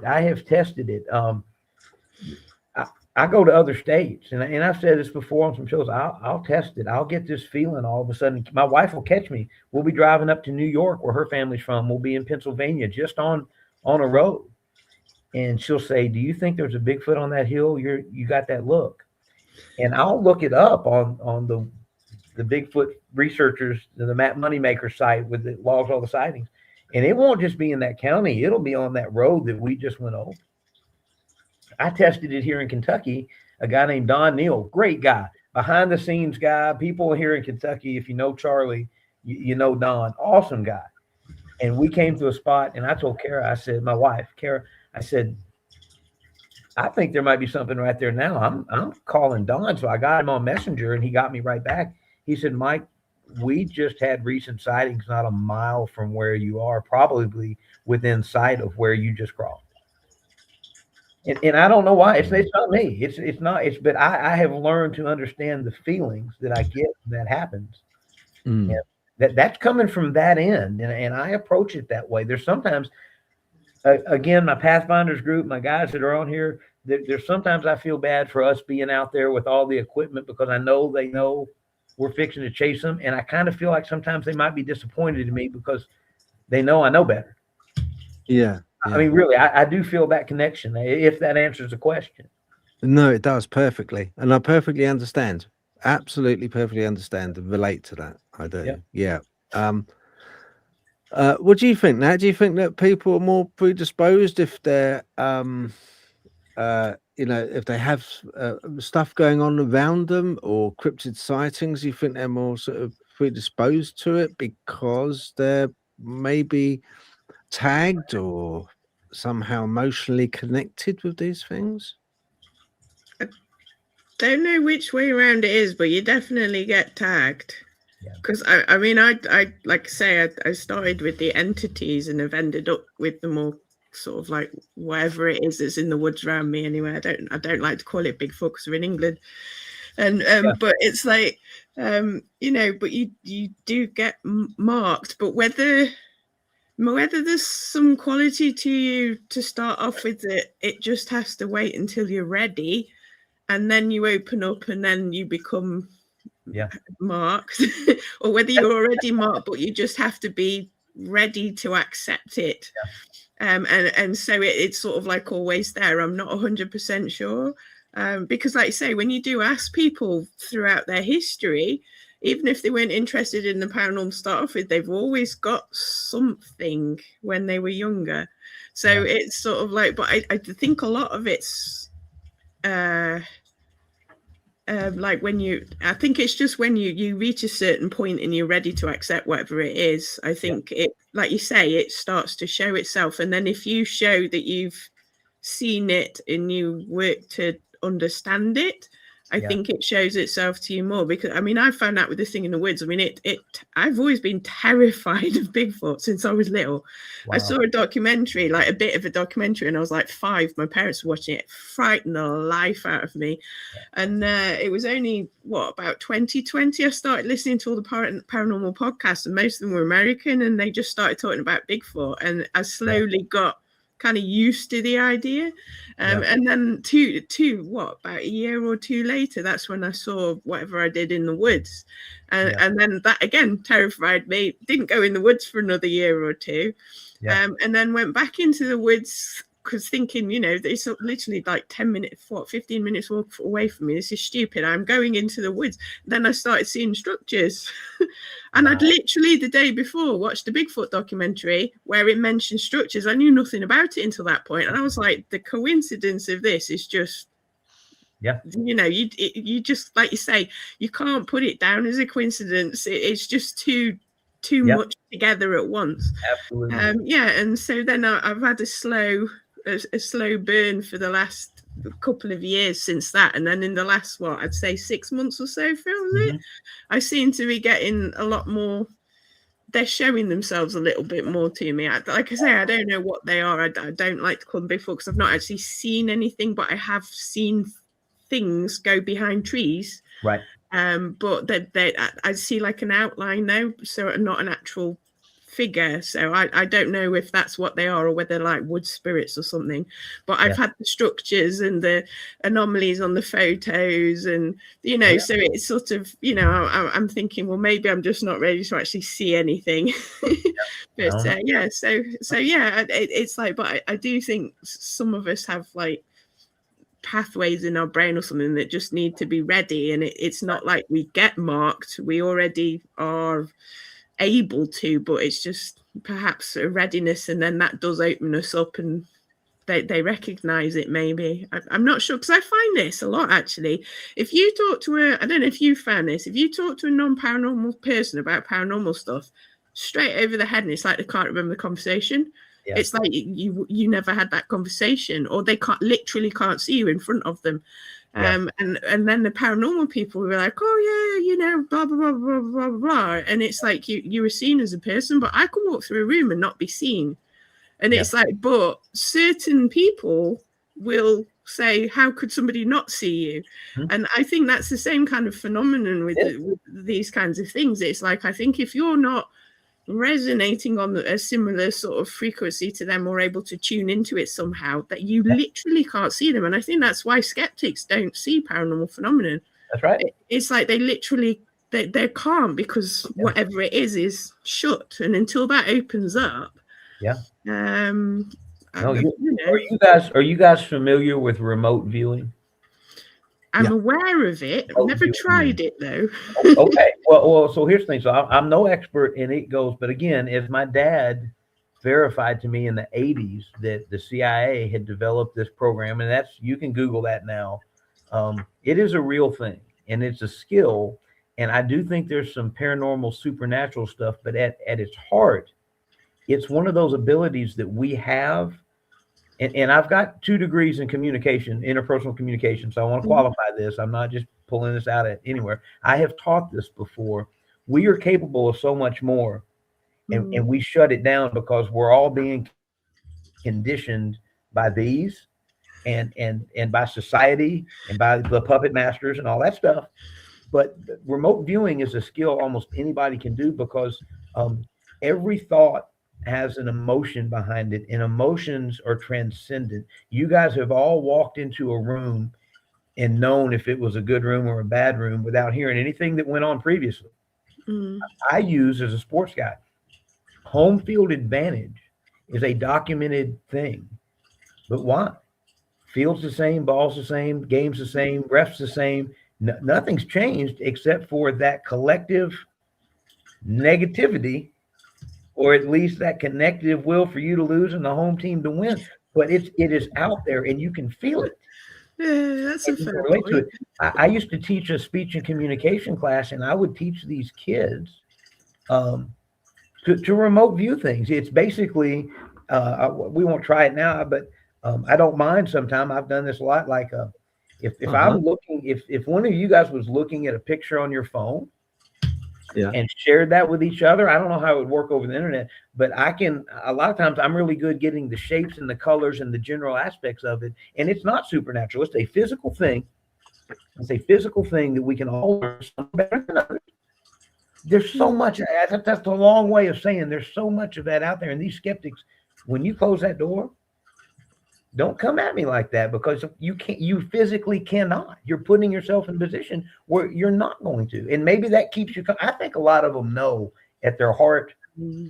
I think they're just not where they need to be intrapersonally within themselves, that they're ready to accept that. And my father was a great example. He's my best friend. He's my greatest role model. But he lived a large part of his life where he just didn't want to be open to it until it finally smacked him in the face as well. So. Yeah. No, I think you're right. It's like with telepathy as well. It's like, when people say telepathy doesn't exist, and I'm just like, really? It's like, I mean, I've had communication from animals, and things like that. And it's like, I went shopping once, and I kept getting this image of a black and white cow in my head. And I was walking around the supermarket going, why the hell am I thinking about this random cow? Got home, and my friend that I was sharing a house with at the time was like, did you get the milk I was trying to send you? And I was like, well, why did you send me a picture of a cow instead of a milk bottle? And I was just like... Exactly right. Exactly right. Exactly right. Yeah, it was hilarious. Yeah. But I just, like I say, I mean, I didn't go, oh my God, you're influencing my brain. Yeah. And it's like, but it was just like, whoa, that's so cool. Yeah. And it's like, that's a great example. Yeah, it didn't know. It didn't know that's what she was doing. It wasn't an experiment. I just literally didn't know. But yeah. So yeah, that's why a lot of it is very abstract. You saw the cow, but she was meaning milk. And my brain interpreted it as a cow. Yeah, and like it's very abstract. Like a lot of the when you're doing paranormal, you get a lot of communication, but it's almost like we've spoken about this before, Natalie, where it's like one single words that come back, and they don't actually make sense until you maybe step out of the room and go somewhere into another room, and it'd be mentioning window, and then you see the window. Or you see the door. They mention the door, wood and door, or I think you should back up. And I think something like that. It's very abstract. It doesn't make sense at the moment. It's almost like it's one step ahead of what we're comprehending. Exactly right. I mean, with forest structures, you sent me a few photos which are very interesting. These forest structures. I'll put a couple of these up. Let's put a few of these up. Okay, now that absolutely bang on. Yeah, now I feel that they are a lot of people say that they're boundary markers. I don't think they are, I believe they are like the crosshairs in a gun sight. I think if you were to follow where the X is in the middle and follow in that direction, it leads you on to more stuff. Okay, so this is the thing that fascinates me with the most with this. And Charlie started showing me this stuff. And I think the woods are their resources for artwork, communication, weaponry, supposedly tools. We have so much at our disposal. We don't understand. This is what they have. And I am trying to put my mind around what these things are. I think a lot of the stuff is juveniles. But I think I don't mess with these things or take these things, because I think there could be some sacred properties or some meaningful properties. We'll go to places and find that they're gone. what was interesting about this one, and I'll just give some people, if you're around LBL, I find up on the high ridges, and I've got a group, Randy Brooks is on here, Mark Roberts, Kim Brooks. They've been out with me. We purposely go to areas to try to see, is this stuff everywhere or is it just in certain locales? And it's not everywhere. You get up on these high ridges, there's almost like nursery areas, and you will find things that a child might have made. They don't have a rhyme or reason, but they're woven together intricately. You know they haven't fallen there or just it's not happenstance. And then you find the larger, more organized ones. What was interesting about this, that X was that seemed to be when we went past that, we went to that covert you saw us throwing. I feel like that was stating, keep on this side of it. This is where the hunting grounds are. This is where the connecting, there was a hollow down between, you got ridges and then you've got hollows right through there. Kind of like you're saying, Phil, I've never thought about this. If you wanted to not hit a dead end when you were going through the woods and have to cross the road, you would follow where these crosshairs are pointing, because that would get you another 3 miles of being unseen. Yeah. That is a really good observation that I have never made. I've always thought they were marking something. They're obviously marking and denoting something. I only noticed it because I was in a woods, famous wood over here called Pluckley Wood, and there was an awful lot of structures, a very dense part, and I tend to keep away from where the population goes. I tend to keep in the more sort of quieter parts of the woods which are more awkward to walk through. And I noticed in this wood that there was a lot of X's, and I thought, well, you know, I looked at the crosshairs, the intersection, and I thought,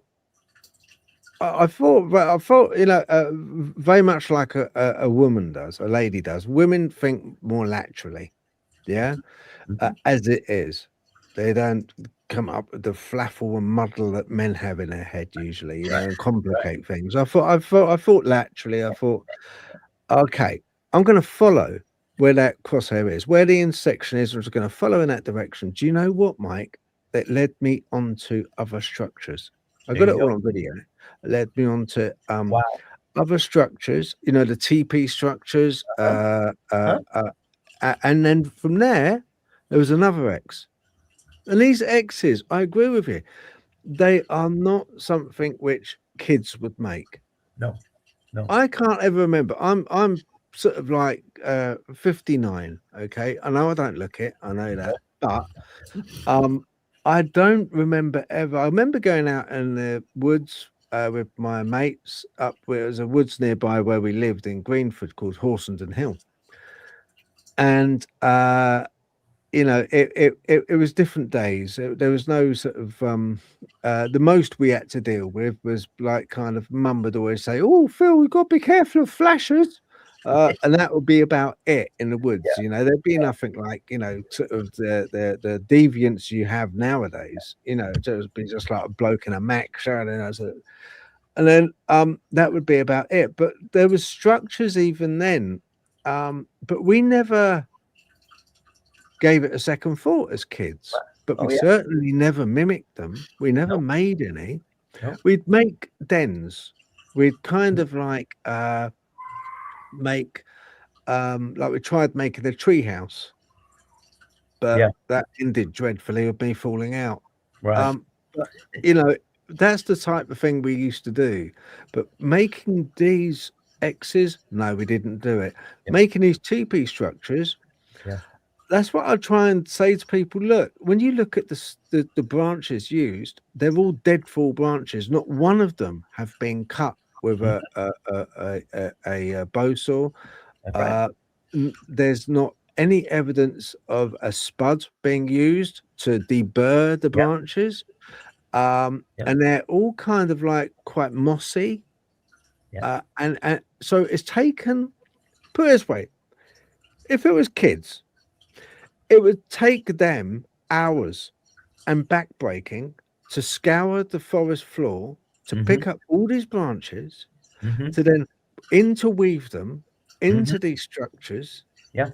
And then even then, there'd be absolute rubbish as a bushcraft shelter because there's no wind protection, there's no rain protection, there's never ever any evidence of any ferns or clay or mud put over the top, compact it. Right. So when people say, "Oh no, kids make that," I go, hang on. If kids make it, why? Because I certainly wouldn't. Yeah. You're right. So, you're right. Yeah. Right, let's have a look. You've got hang on, this is an interesting one. That's my favorite one. It was at the bottom of a tree that had been broken. And this is neat. This is interesting. I feel like there was an adult making a larger purposeful marker, and then there might have been a younger Sasquatch, Bigfoot, with them doing something like this. This is perfectly symmetrical. It's like a star. It's gone now. It's gone now. They've taken it away. This is in one of my best areas where they seem to just, I don't know if it's a nursery area or just a rest area or a home. I tell you what, Daryl Denton, who's going to be in the documentary, great guy, very knowledgeable. When I met him, I was starting to talk to him about this area, and he started to ask me, does it have this? Does it have this? Does it have this? I already had pictures of that stuff. He didn't know that. And I immediately knew. I was like, all right, this guy knows what he's talking about. And but yeah, I love that. I'm going to make a poster out of that one day, I tell you. And I think Kim and Randy were with me, and I think they have actually seen it up close. So it's better in person. Yeah.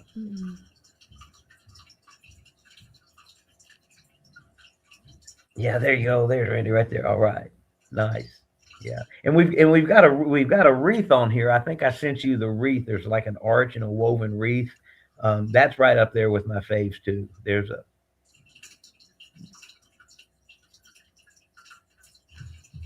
That's just now see, that's up on a high ridge, and it's just an interwoven, and again, they're not cut. They're either broken. There's the wreath right there.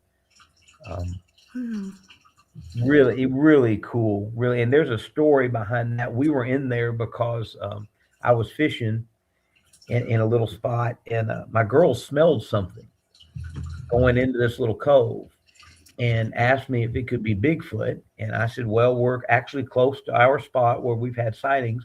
And my wife, out of the blue, just says out loud to the world, come on, Bigfoot, just come out here and show yourself closer to me than 100 yards away. Just let me see you.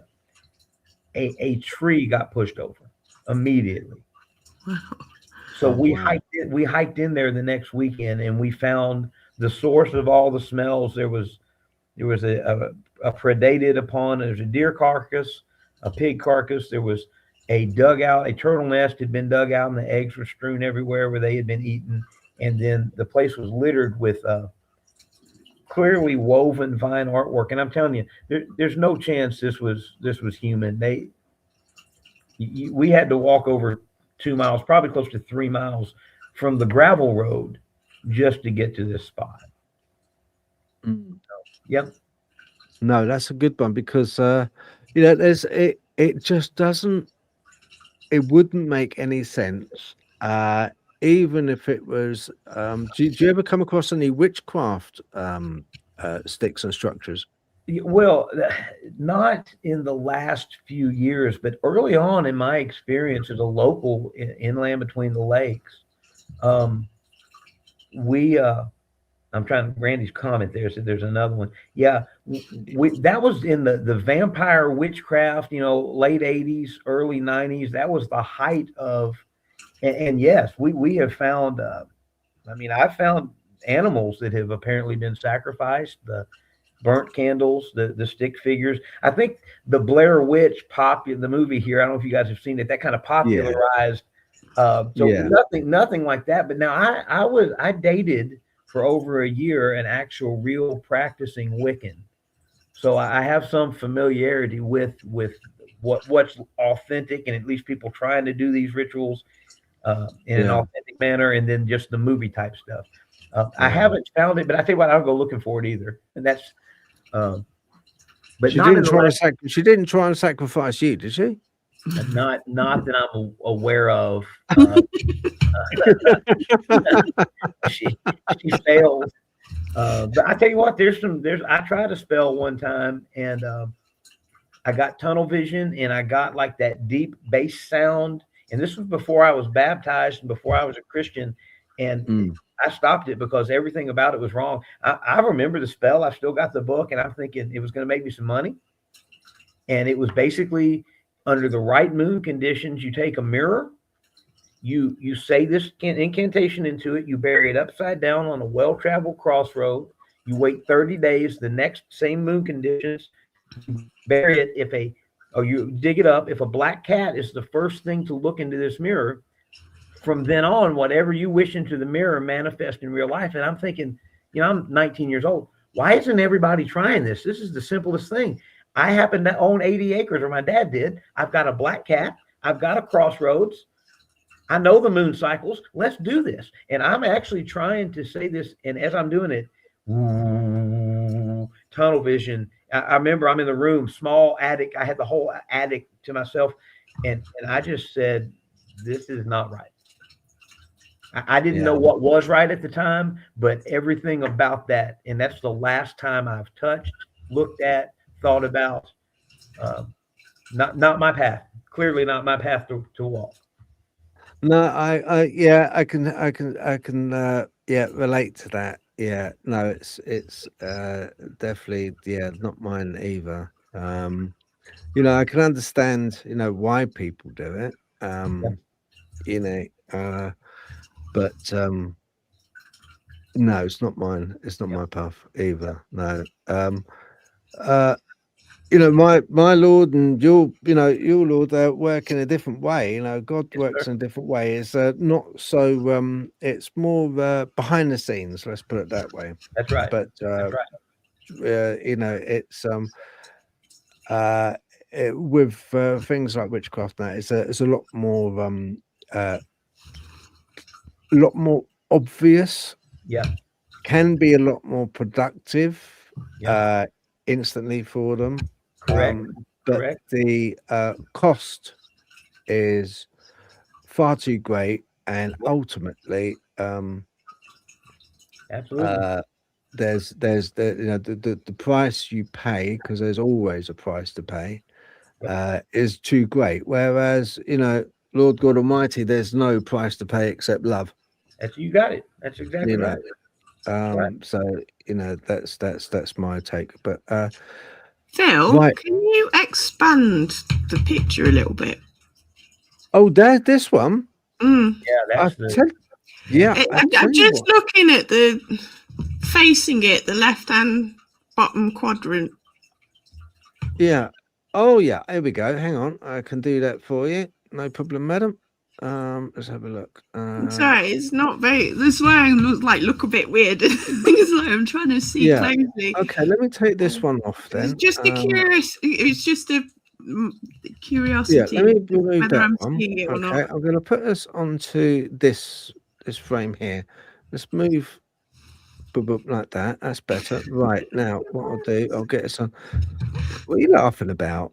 Honestly, that's all right. I'm suddenly seeing my face in full on. Just it's a bit too close to camera now. Golden goddess. Yes, you're golden goddess. Yeah, tell her she's a golden goddess. She loves it. Right. Okay. This is it. Wish is my command. Here we go. Thank you. Right. Okay. Now I can make it bigger.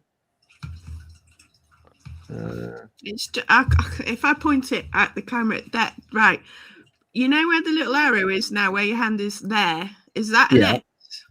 You want that widened out? No, to the other way. There, is that an X? Oh, here? Possibly. Yeah. Possibly. I'm only saying because your other wreath had those 2 cross sticks in it as well. And it was catching my eye, and I just wondered. We find those. we find those X's. It's perhaps a Yeah. little bit sort of dodgy, but it's like the other wreath you've got. There was a stick and another stick laid across the wreath. Yeah. So I wondered if whether it was a coincidence, whether there was a wreath and two little tiny cross sticks, whether it could mean something. But I'm not 100% sure from seeing that close up of it. I don't know. Very elaborate. Some of these structures are so elaborate. It's like, my word, now you did get some you have got some footprints as well. Oh yeah. Oh wow. Yeah. I can almost, and I'll probably never find another one now, but I've got some areas where I can almost guarantee some prints. They're just there. And that was one of the good. I mean, you can see the toe. You can see the toes up in that one. I think that's the one. Like I say, I'm pretty sure this is the one. Randy's on here. I put this on Facebook. And again, I don't want to sound outside myself. When I first started, I would measure and document everything. I don't even want to take my backpack off now and put a ruler down because I know what they are. I've seen them. I know what's doing it. And I put this on Facebook, and Randy's like, "Hey, we're gonna go cast that. I'll meet you tomorrow." Like he basically forced me to, I don't cast them because they don't turn out like I want the real good movie quality cast, and they don't. And I just like looking at the print. I can tell right there. Like I say, I can see the toes. It's awesome. But we do have a casting of this one. It's very. I think trying to find them is trying to capture them is very hard, and I think the technology that we use doesn't allow us, or it could be that it does take a capture, and very when we see a slight blur and it's not well defined, the photo isn't, or the video is not very well defined. I think it could be that maybe it's taken it absolutely spot on. It's just our minds are not able to define it because it's a type of entity which possibly, like you say, is from another time or dimension. And we can't comprehend that, even on video, even on still photos. So maybe the technology is taking it, or maybe the frame rate is wrong and it's not taking it. Maybe we're 35 frames per second. Maybe this is running at 36 frames per second. Yeah. Oh, you're right. Absolutely. Absolutely. Yeah. So it's a tricky one. You've had you sent a couple of sketches in. Can I put these up? Yeah. What Oh, what man. happened there? I tell you what, this is the freshest one, and this experience again with Martin Groves and Ray was there, and it's actually harkened me all the way back. I haven't given Barton Nunley enough credit locally. We've talked very little about Dogman. When I was coaching a soccer team, a girls soccer team in Tree County, Cadiz, Kentucky, right there bordering land between the lakes. And in Wrangler's Camp is a huge horse camp and one of my players was into horses, was there almost every weekend. And people come from all over, all year round to be at this camp. And for whatever reason, there's a lot of Dogman sightings in this area. And one of my first, so this would have been 2007 or 8. It was 2008. I walk by these kids and I hear them say, somebody saw a werewolf. A girl's horse went off trail. She wanted to run it in the field, and she saw a Dogman and stood up and thanked the Lord, looked at her and walked away and growled, but she was traumatized enough that she told everybody. And so it wasn't my player. It was a friend of hers. I overheard this and got curious enough. And that's when I first learned Barton Nunley pretty much, I don't know if he coined the term Dogman, but as far as the massacre and the Beast of LBL and all that stuff, he brought that to light in a movie, Hunt the Dogman, and then did a famous sketch of what is lurking.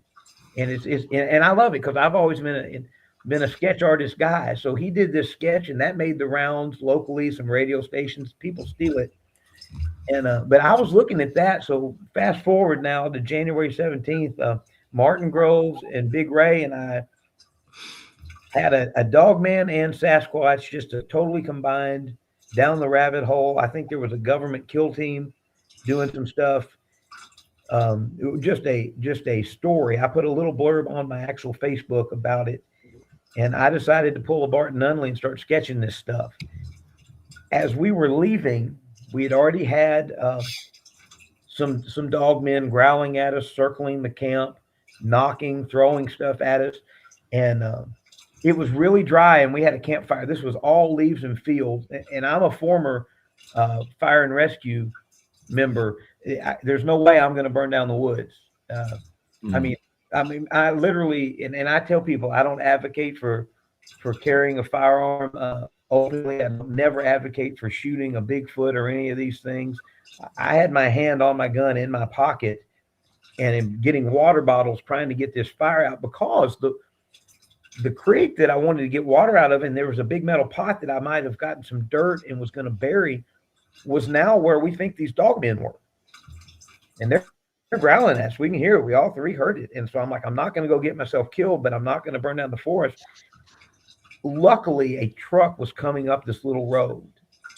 And in the lights, and that's why I've drawn it like that, as we're almost ready to leave, we saw this creature that was standing on the road. It got caught in the lights and it ran into the cedar thicket that these other two creatures were in. I drew this from Martin's perspective. Martin saw the whole thing. Ray heard it, didn't see it. I was a little to the left of that tree. I saw its head, shoulder, and back leg as it ran by. So I drew this from Martin's perspective. He saw the whole figure, but I think it was, I mean, we heard, I tell you what I used on my Facebook. We had heard the growls earlier, the screams. I'm sure y'all are familiar with American Werewolf in London, the movie. Yeah. When they're out on the moors at the beginning of that movie and you hear that god-awful scream, that's the closest thing. It was a little different. That's the closest thing. The coyotes started behind us, what would be behind, across the road in the field behind this creature. The coyotes started howling, and then in front of us in this cedar thicket, which would be to the left in that picture, you hear this, whoa, just, oh, I mean, frightening twice. Yeah. Yeah. And we had been hearing shots and things. So this, right before that, this is what prompted me to go get my firearm and suggest we get out of here. That's the campfire down in the left. I saw a mist form into a shape of what I can as close as I can approximate a dogman, and it disappeared right into that cedar tree.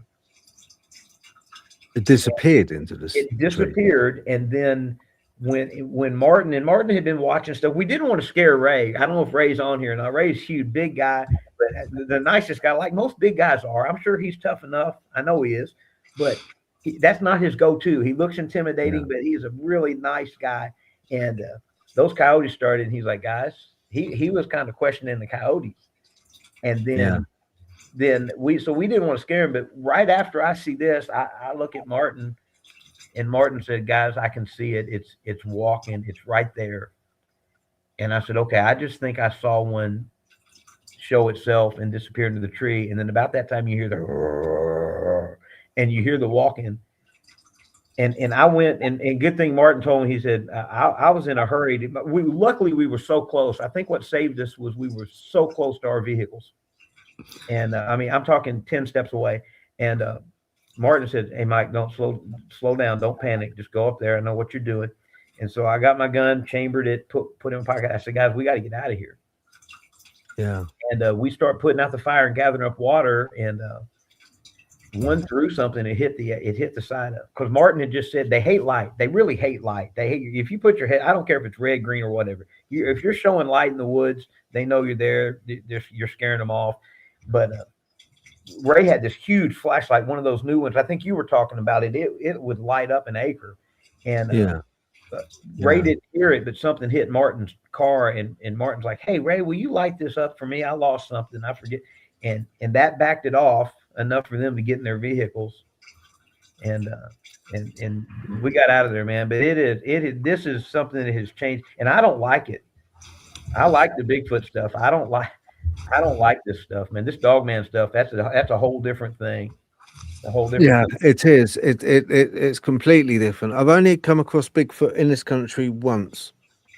Got it on video. It's from a distance, and it threw something which was very. I thought first of all, it was a bird coming up from the brush that had hit the light, and it was just reflecting. Yeah.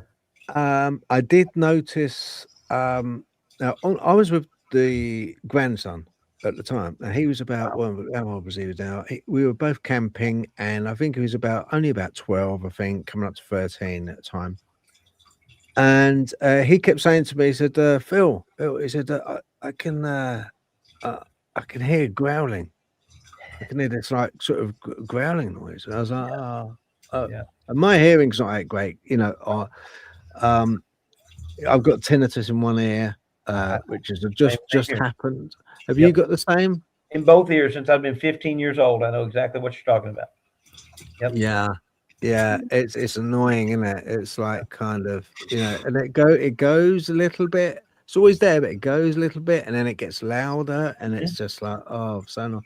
Yeah. And it's a hard noise to describe as well, and it's like a sort of rushing, water rushing, but not like electrical, almost like static on a TV, a white noise type of sound. If you could combine water, electricity, and crickets chirping, you got something. You've got it. Yeah, that's exactly right, isn't it? And I was so I couldn't hear. He said, you know, he was spot on. He's sharp as a pin when it comes to sort of sound and eyesight. And he said, no, it definitely is something. He said, there's something growling. And I was like, well. And then I saw this silver thing come up from the brush, and almost like a bird coming up. And in the distance, between two trees, was this huge black shadow. I thought it was a shadow. Yeah. Anyway, I went over the footage. And luckily, I've got like Carpenter used to have, bless him, rest in peace. I've got a back cam as well, always running. Yeah. And I'd recommend to anyone investigating, always put a back cam on as well, you know, and just have it run it. And I looked at the footage, and Mike, you could see that this shadow thing wasn't a shadow thing. It was in relation to a tree, must have been close on about 15 foot in height. Must have been at a distance. When you look up, you know, at the tree, and I went up close to the tree and thought, well, okay, in relation to how I saw it, it must have been way up there. Wow. And this thing was huge. Yeah. And it threw something on video. When you slow it down, that thing which I thought was a bird and it reflected light, it wasn't. It was this thing throwing something that looked sort of silverish, and it threw it towards us. Like, get out of here. Yep. That type of thing. Yep. Then on video, you can see it turn, and it lifting its left leg, lifting its knee up and swiveling on one foot, and then turning and going. That's great. I thought, damn, and that was not a Dogman. That was definitely a Bigfoot. And that was at the Cannock Chase. Man. But ordinarily, it's very quiet as well. When you see a Bigfoot, it just goes deathly quiet, doesn't it? A bubble of silence you walk into. Yep. With Dogman, it's something slightly different. It's kind of a bit more chaos, if you like. Yes. Yes, that's right. A lot of creatures know that when there's a Dogman around, they know, and they get agitated, get very, very agitated. And with Dogman, I do believe that there's three different types, and I think a lot of the archetypal AI types we see with the broad shoulders and a muscular physique, and it's in a diamond shape and small waist, massive, big, heavy, muscular legs. They're like kind of the soldiers they're kind of like the and I think they're the if you like, the soldiers of Earth. They're the Okay. protectors. That's what I believe anyway. I Okay. think they're 100% natural. Yeah. But once again, it's all kind of like speculation with high insight. I'm using speculation, but also with a lot of, boots on the ground research, which I've done, which you have to kind of like piece together, because these things are so kind of just, they're all of it is kind of woo woo, isn't it? It's still out there. Oh yes. Oh yes. Oh yes. Yep. But people see them. We've seen them. I know. And I know I'm not mad. People say I'm mad, but I know I'm not mad. And when I've seen them, I've seen them, Oh yes. Yeah. And you get that comfort level. Like I don't want to sound arrogant. I'm to the point now. I'm trying to help you. If people are listening, I'm trying to help you. If you don't believe me, cool. You want to think I'm crazy? Cool. I know what I'm saying. That's why I've got some video. I've got some pictures. I don't even feel the need to post it. Just you can believe me or not, but I don't know if it's a blessing or a curse to be to that point, but to have that confidence, like I say, it's a knower. I learned that real quick. Are you a skeptic, a believer, or then are you a knower? And yeah, I know. Yeah. No, that's completely right. Yeah, I think that's completely right. We've got a guy over in this country which runs a TV show and stuff. He's a paranormal guy, and he always he's got two camps, only two camps, either team believer or team skeptic. Right. And I think that's so wrong. Right. I think that's so wrong, because the team skeptic, you've only got to be team skeptic on one event, and so you don't lose face. You have to be team skeptic all the way through, because that moment you say, actually, that one, yeah, I do think it is something. It's at that point that all your previous decisions on being skeptic are blown out of the water. That's right. So I think that camp, in the middle, where you kind of, team experiencer. Team experiencer, definitely has its own place. Yeah. So I think that's quite right. Okay, look, it's coming up to 2 hours. If you could stay on though, that's fine. I got you for a little. This is fun. I did not know till I just looked at the clock. I was gonna say, time flies. Yeah. Oh, right. Nayfair's got a question. Why would these beings alert humans to their presence? Well, with the structures. Sorry. Okay, so I don't know that they're meaning for people to know that there's their structures. I don't doubt it. Like I've had a couple structures placed, I think, and Daryl told me they leaned a big tree over, and I was going to this area, I mean, multiple times a week, and they leaned a tree, and he said, okay, that's telling you that they are okay with where you are.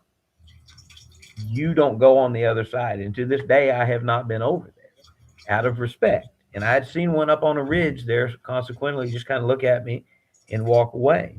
He even went one further. Daryl was like, did you find a small piece of wood with all the bark missing from it near there? I said, well, yes, I did. He said, that's the marker for their juveniles to know that they can go to that boundary, but they can't go any further. Outside of those, and that was once I intruded in their thing, I don't think these structures are meant for us at all. And I think they're very well hidden. I think most people don't notice them. I think that's part of the mystique of them. Are they tree fall? You got to get real close to them to realize they're not, with the exception of the large, the teepees, the stuff, in the Pacific Northwest, we get a ton of this stuff. It's a lot bigger than what we have here. But of course, the trees and the foliage is all bigger as well. I in general think we are their entertainment. I think they are aware of us. I think they do watch us, and I think sometimes they might mess with us, prank us, poke fun at us. So there are instances where I think they want to interact with us, but in general, I don't think they do. I think it's just happenstance that we're sharing the same area. And if we choose to believe and know that these are made by some other creature on purpose, with a purpose, not for us. That's on us. Most hikers, I did for years. I'm a hiker. I'm a fisherman, and when the fish aren't biting, I like to get to the top of a hill. I like to cover ground. Mm. There's no telling how much stuff I've walked by when I was blind to it. So Yeah. I don't know if that answers your question, but thank you for asking it. Thank you, Nayfair. Appreciate that. Randy Brooks, 5411, said, Mike, maybe you should share your story on Lindsay Raymond commenting on your shower. What's going on there? Mike, what's going on? He wants me to do my British accent. That's what he wants me to do. Lovely lady, Charlie Raymond's wife. I don't know where in England she's from, and then she moved to Canada, and now she's here in Kentucky. Love her to death. So I'm a shower guy. So I take a big metal pail, fill it with water, and then inside it a smaller pail that I have drilled small holes in the pattern of a shower head on, and I'll put that by a fire. And when it gets to the right temperature, when you pull that bucket up, I can get a good 4-minute shower out of one big bucket of water when I'm out in the woods. And so when I'm out by myself, I don't even put a curtain up. But we were camping in a public area with a lot of people, so I took a couple hula hoops and put a shower curtain around it. And then you can take this bucket inside the shower curtain and you can hang it on the tree on the hook, and my family can take a shower. Lindsay comes up to our camp. Now she's in style. She's got an RV camper trailer. So I'm roughing it still, but she comes up and no, I'm not, she's like, what, is this your shower here? And she's going to get mad at me. I said, yeah, that is so, and then she looks and she can't see a hose, and she goes, well, where does the water come from? She didn't figure out it's the cutest thing. And I had explained to her the bucket thing because they weren't in there. So she's just looking at this shower curtain with no water in it. Honest question. But now we still, when my wife and I and Randy too, when something is unexplained or we don't know, we do to ourselves, and I don't know if Lindsay's listening, but it's all out of love. We'll go, well, where does the water come from? So, thank you, Randy. Thank you for that. Yeah. Oh, I think she was either from somewhere like Knightsbridge or Windsor. Probably. I don't know if I accurately portrayed that, but I'll ask her. But we love Lindsay. She's great. Oh, you use a bucket, do you, Mike? It's funny how your mind kind of gets these blank spots every so often, doesn't it? When you see something that's not quite what you expect, and your brain just like comes to these very strange conclusions sometimes. Yeah. I know. Yeah. Yeah. No, I just that's quite funny though, I must admit. Yeah. That is quite funny. That's a good idea for a shower though. It works. It works. I have to, I just have to, and I actually for spiritual reasons, I've always had a high stress job. And it just seems like I don't care if I'm dirty or not, or even use soap sometimes. At night, I'm probably going to let hot water just run over me for the physical, mental, emotional, and spiritual aspects. I'm just cleaning it all off before I try to get to some solace and some sleep. So whether I'm in the woods or at home, I've got to do it. Yeah, I agree. My light just went.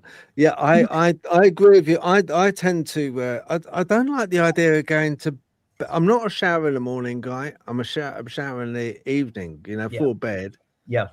I usually have a shower and then hop into bed. I don't kind of in the morning. I just sort of get up, go and out. I sort of, I'll put the other light on. Right. Okay. Let's take that one off. Sorry about it. My light's sort of oh, wait a minute. There we go. I'm still here. Yeah. Right, let's put that one on. We had mic problems last week. Now we've got light problems. Oh, do you know it's the entities? That's what it is. It's the entities. I was going to say, I think you've got someone messing with you there, haven't you? Yeah. I will tell you. I will tell you. I don't know how weird this sounds, but I took the lampshade off my light here because I thought it was a little dull. And I went and made sure I had extra bulbs because I just felt like when I was dealing with that bulb, a light was going to go out. Now, I don't know if I was picking up on something. I've got the bulb right over here. They're right over here, ready to go. I wanted to make sure because I just had that bulb going out feeling. No way. Have to put in the post for us so he can sail it over to the UK to change his bulb. Yeah, no, hold on. You got up. Watch this. Watch this. You got up. Bill, hold on, buddy. Yep. Oh, hello, Daniel. Right here. Pack of light bulbs right here, ready to go. Oh, what the? Honestly. Yeah. Daniel Williams. Hello, Daniel from the Wrangler groups. I wonder if they make fun of our accents. I wonder if they make fun of our accents. I tell you what, I don't want to name drop because I don't know these people really well, but they did publicly share this at an event recently. I heard what two very trustworthy, credible people, and Martin Groves, my friend, is good friends with them. What two very credible people played on tape as a Sasquatch speaking English. And I heard it, several people, everybody there heard it, and it blew me away. And so I'm thinking,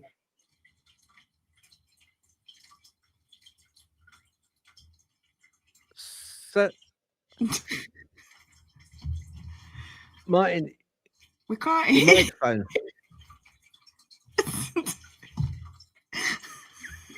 Your microphone's gone. We can't hear you. Your microphone. Can't hear.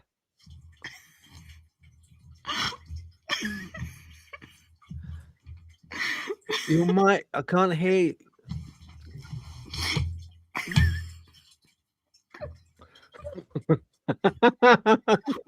No, your microphone's gone. Oh, hang on a minute. Honestly, let me check. See, I had an idea. That's why I bought a spare microphone. I had an idea. Your mic.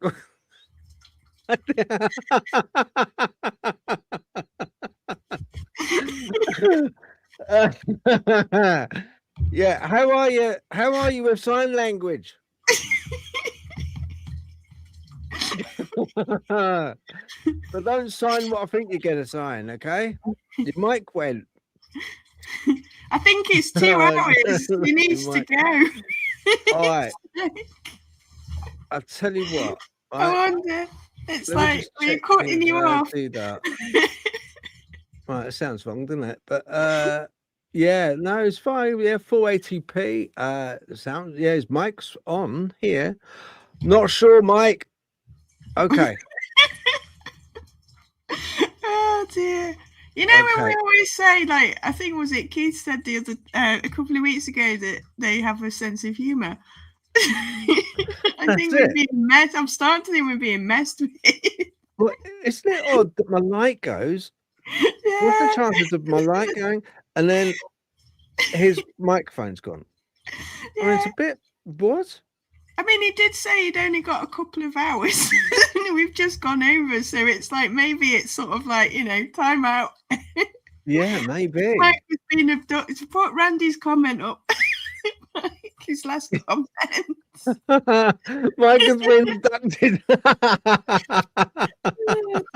Oh, well, that's the first. Yeah. Well, isn't it? I hope It's he like comes back again so he can tell us about it. Yeah. It's like breaking news. Yeah, that's it. Yeah, watch this space. Breaking news. Yeah, we're the first to tell it. He was abducted. Yeah. Like Bigfoot halfway through the show.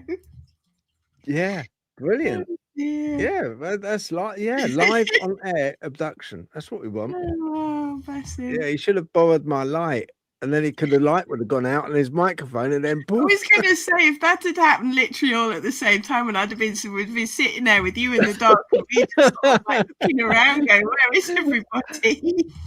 I tell you what, if I was you, I'd be quite scared, Natalie. What's going to happen to you? See, I've got my candle burning here, so Oh, you got just in case. yeah. I thought I'm going full out today. Okay, right. Yeah. Okay, we go. Phil, just because I hate you. No, you're still abducted. They've still taken your voice. No idea. All right. Listen, Nathan, is the communication between the Cherokee, Cherokee. sorry, and the Sasquatch or with Dogman? Is the communication between the Cherokee and the Sasquatch? They were or with the talking Dogman? earlier about the I don't know if you scroll up the comments a little way, about, I think Randy said that the Cherokee trained Richard Mackindish, that the symbols are called wood talk and that it is the communication between them. So I think that question's in relation to that comment. Okay. Between whether the sticks and the reeds and everything are communications between the Cherokee and the Sasquatch, or it's probably the Sasquatch, isn't it? Right, yeah. I took it to mean communication amongst us. So. Okay. It makes more sense from what you're saying about the way Dogman operates. I can't imagine. Yeah. They'd be. No. No. Oh man. No worries. Hang on. All right. I'll tell you what we're going to do, guys. I'm going to give a quick read through who was on the comments. There is a lot. Okay, right. Get ready for this. All right, Mike. Have a look on your settings, bottom right hand side. If you got Windows, click on that. Okay, and then it'll bring up another window, and you'll see a slide bar. And that slide bar is your volume. But click the arrow. And on the arrow, you'll see what microphone you're using. See what I mean? It will tell you what microphone that your PC is using. Okay, if it's an internal one, the default one, or if you're using a separate one on your webcam. Might be that. Right, okay. Quickly on the comments, I'm just going to give a shout out to people. Keith Ashton, hello. Thank you very much for being here. Kate, of course, thank you very much for moderating. Keith, thank you for moderating. Do appreciate that. We've got Drew Hollings. Hello, Drew Hollings. Ready, Steady Retro. We've got Milo K9 MWD. Hello, Milo K9. I bet you're a dog lover. Drew Hollings, hey, Sasquatch sister. Hello, Dawn. Thank you very much for moderating, and great to see you on the Patreon. We've got, Roxy admin. Hello, Roxy. Thank you for doing all the admin work in the background. Larry Luttrell, I hope you're keeping okay, brother. Thank you for being here, Larry. We have got Revered Wolf VIP. Hello, Revered Wolf VIP. Thank you very much for joining us and being here. Much appreciated. We've got loads of people actually. We've got one strange one called Goldfish Paranormal. Oh, the Goldfish Paranormal again. Gosh. Yeah, I know she's on. She's all constantly on. She's terrible, isn't she? Yeah, like a rash. Right, we've got Keith Ashton. We've got Tobias. Hello, Tobias. Thank you very much for being on. ORD 3448. Hello, thank you for being on. Good to see you here. Keith Ashton, Daniel Williams. Hello, Daniel. Great you could make it, brother. Nayfair, of course. Nayfair, thank you very much. And thank you for your questions. Oh, is it? Oh, hang on. I've got one here. Is this? Isn't the electromagnetic force one of the four fundamental forces of the universe? We are electrical beings. I see. Yeah. Electromagnetic force in the form of plasma. That's the fourth state of matter. Nayfair. Which I think a lot of things are. Right, okay, what we're going to do, all right, we're going to wrap it now, okay, Mike, and then I'll just communicate with you. I want to thank everyone that's been, I'm sorry I couldn't read all of the comments because Vandy Brooks as well, thank you for being on. Guys, thank you. It's been a great show, with a few paranormal hiccups, I think, has been happening here, but do appreciate everyone's time. And listen, Mike is a superb bloke. Lovely you, guy, Mike. you know. And you know, I speak on his behalf when he says, you know, thank you to everyone that's been on in the comments. God bless you all. And it's just been great, really has. And other than that, thank you very much.